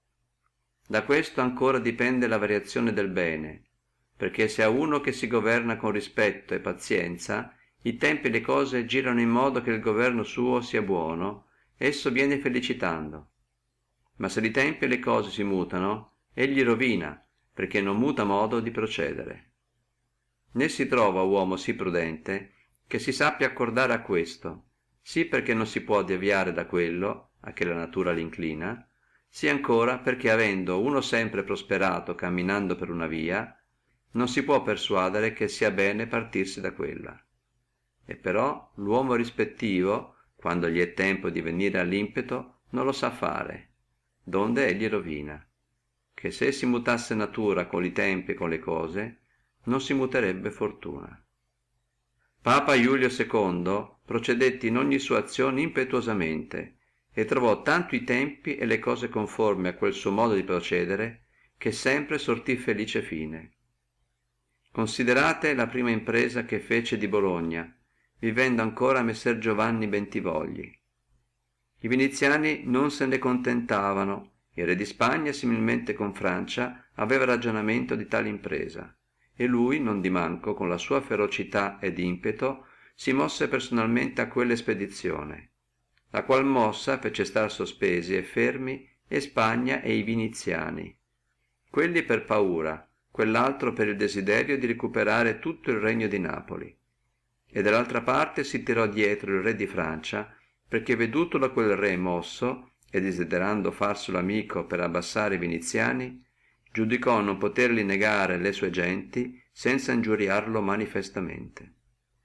Condusse adunque Iulio con la sua mossa impetuosa quello che mai altro pontefice con tutta l'umana prudenza non avria condotto, perché se egli aspettava di partirsi da Roma con le conclusioni ferme e tutte le cose ordinate come qualunque altro pontefice arebbe fatto, mai non gli riusciva, perché il re di Francia avria trovate 1000 scuse e gli altri gli avrebbero messo 1000 paure. Io voglio lasciare le altre sue azioni, che tutte sono state simili e tutte gli sono successe bene, e la brevità della vita non gli ha lasciato sentire il contrario, perché se fossero sopravvenuti tempi che fosse bisognato procedere con rispetti, ne seguiva la sua rovina, perché mai non avrebbe deviato da quelli modi a quali la natura lo inchinava. Conchiudo adunque che variando la fortuna e gli uomini stando nei loro modi ostinati, sono felici mentre concordano insieme, e come discordano sono infelici. Io giudico ben questo, che sia meglio essere impetuoso che rispettivo, perché la fortuna è donna, ed è necessario, volendola tenere sotto, batterla ed urtarla, e si vede che la si lascia più vincere da questi che da quelli che freddamente procedono. E però, sempre come donna, è amica dei giovani, perché sono meno rispettivi, più feroci e con più audacia la comandano. Fine del capitolo 25. Capitolo 26. Esortazione a liberare la Italia da barbari. Considerate adunque tutte le cose di sopra discorse, e pensando meco medesimo se al presente in Italia correvano tempi ad onorare un principe nuovo, e se ci era materia che desse occasione a uno prudente e virtuoso di introdurvi nuova forma che facesse onore a lui e bene alla università degli uomini di quella, mi pare concorrino tante cose in beneficio d'un principe nuovo, che non so qual mai tempo fusse più apto a questo. E se, come io dissi, era necessario, volendo vedere la virtù di Moisè, che il popolo di Israele fusse schiavo in Egitto, e da conoscere la grandezza e l'animo di Ciro, che i Persi fussero oppressi da Medi, e ad illustrare l'eccellenza di Teseo, che gli Ateniesi fussero dispersi, così al presente, volendo conoscere la virtù di uno spirito italiano, era necessario che l'Italia si conducesse nei termini presenti, e che la fusse più schiava che gli ebrei, più serva che i Persi, più dispersa che gli Ateniesi, senza capo, senza ordine, battuta, spogliata, lacera, corsa, ed avesse sopportato di ogni sorta rovine. E benché infino a qui si sia mostro qualche spiracolo in qualcuno da poter giudicare che fusse ordinato da Dio per sua redenzione, niente di manco si è visto, come di poi nel più alto corso delle azioni è stato dalla fortuna reprobato, in modo che rimasa come senza vita, aspetta qual possa essere quello che sani le sue ferite e ponga fine alle direzioni e ai sacchi di Lombardia, alle spilazioni e taglie del reame e di Toscana, e la guarisca di quelle sue piaghe già per il lungo tempo infistolite. Vedesi come la prega Dio che gli mandi qualcuno che la redima da questa crudeltà ed insolenzie barbare. Vedesi ancora tutta prona e disposta a seguire una bandiera, purché ci sia alcuno che la pigli. Né si vede al presente in quale la possa più sperare che nella illustre casa vostra, la quale con la sua virtù e fortuna, favorita da Dio e dalla Chiesa, della quale è ora principe, possa farsi capo di questa redenzione. E questo non vi sarà molto difficile, se vi recherete innanzi le azioni e vite dei soprannominati. E benché quelli uomini siano rari e meravigliosi, non di meno furono uomini, ed ebbe ciascuno di loro minore occasione che la presente. perché l'impresa loro non fu più giusta di questa, né più facile, né fu Dio più a loro amico che a voi. Qui è giustizia grande, perché quella guerra è giusta, che gli è necessaria, e quelle armi sono pietose, dove non si spera in altro che in elle.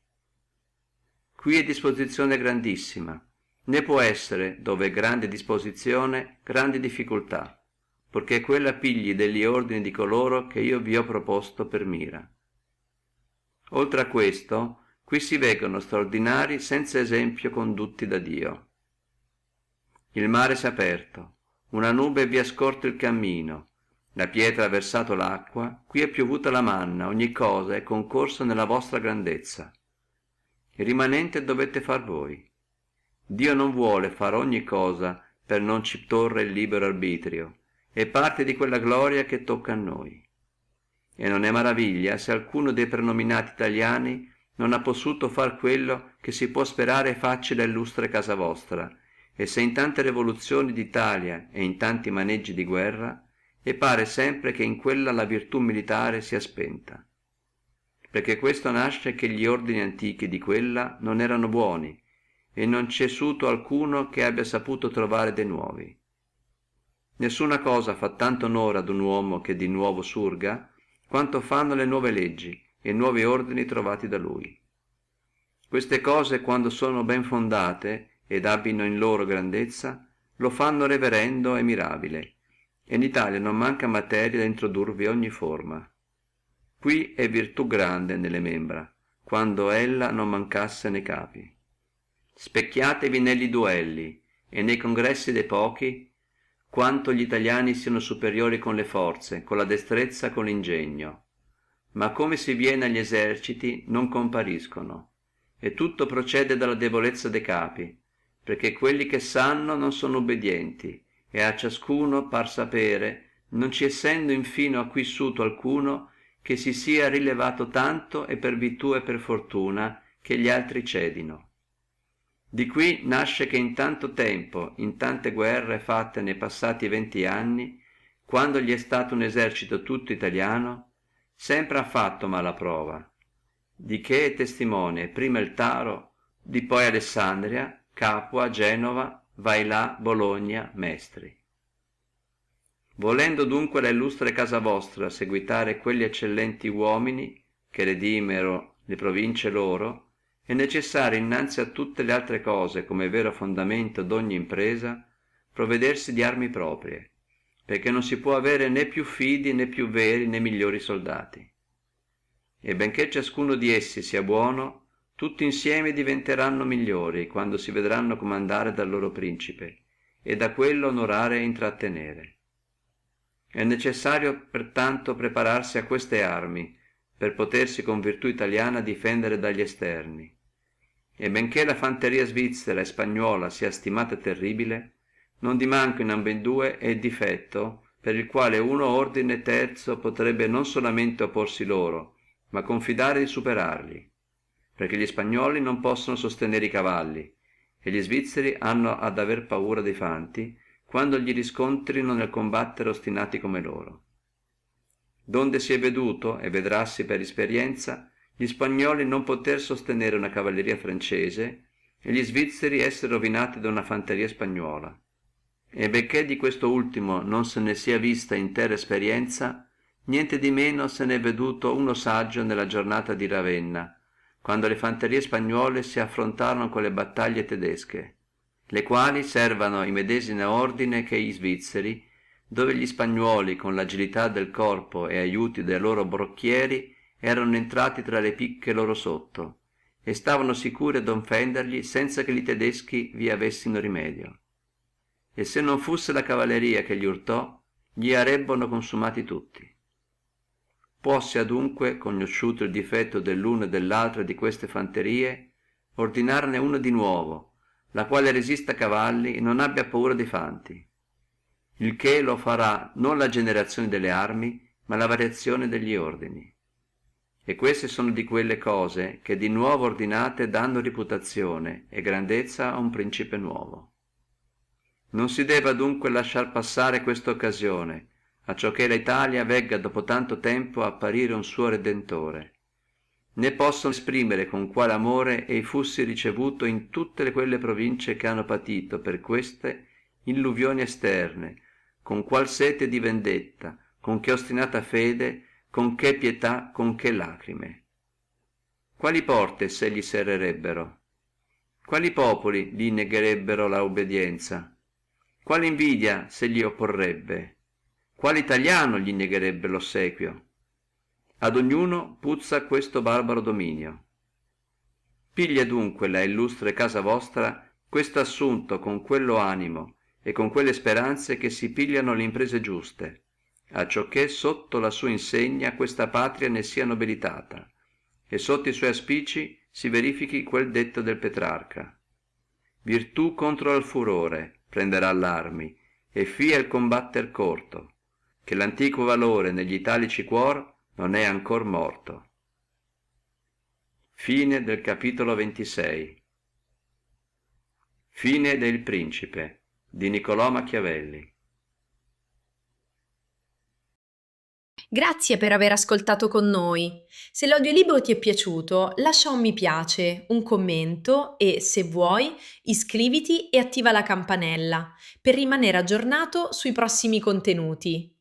A presto e buona continuazione!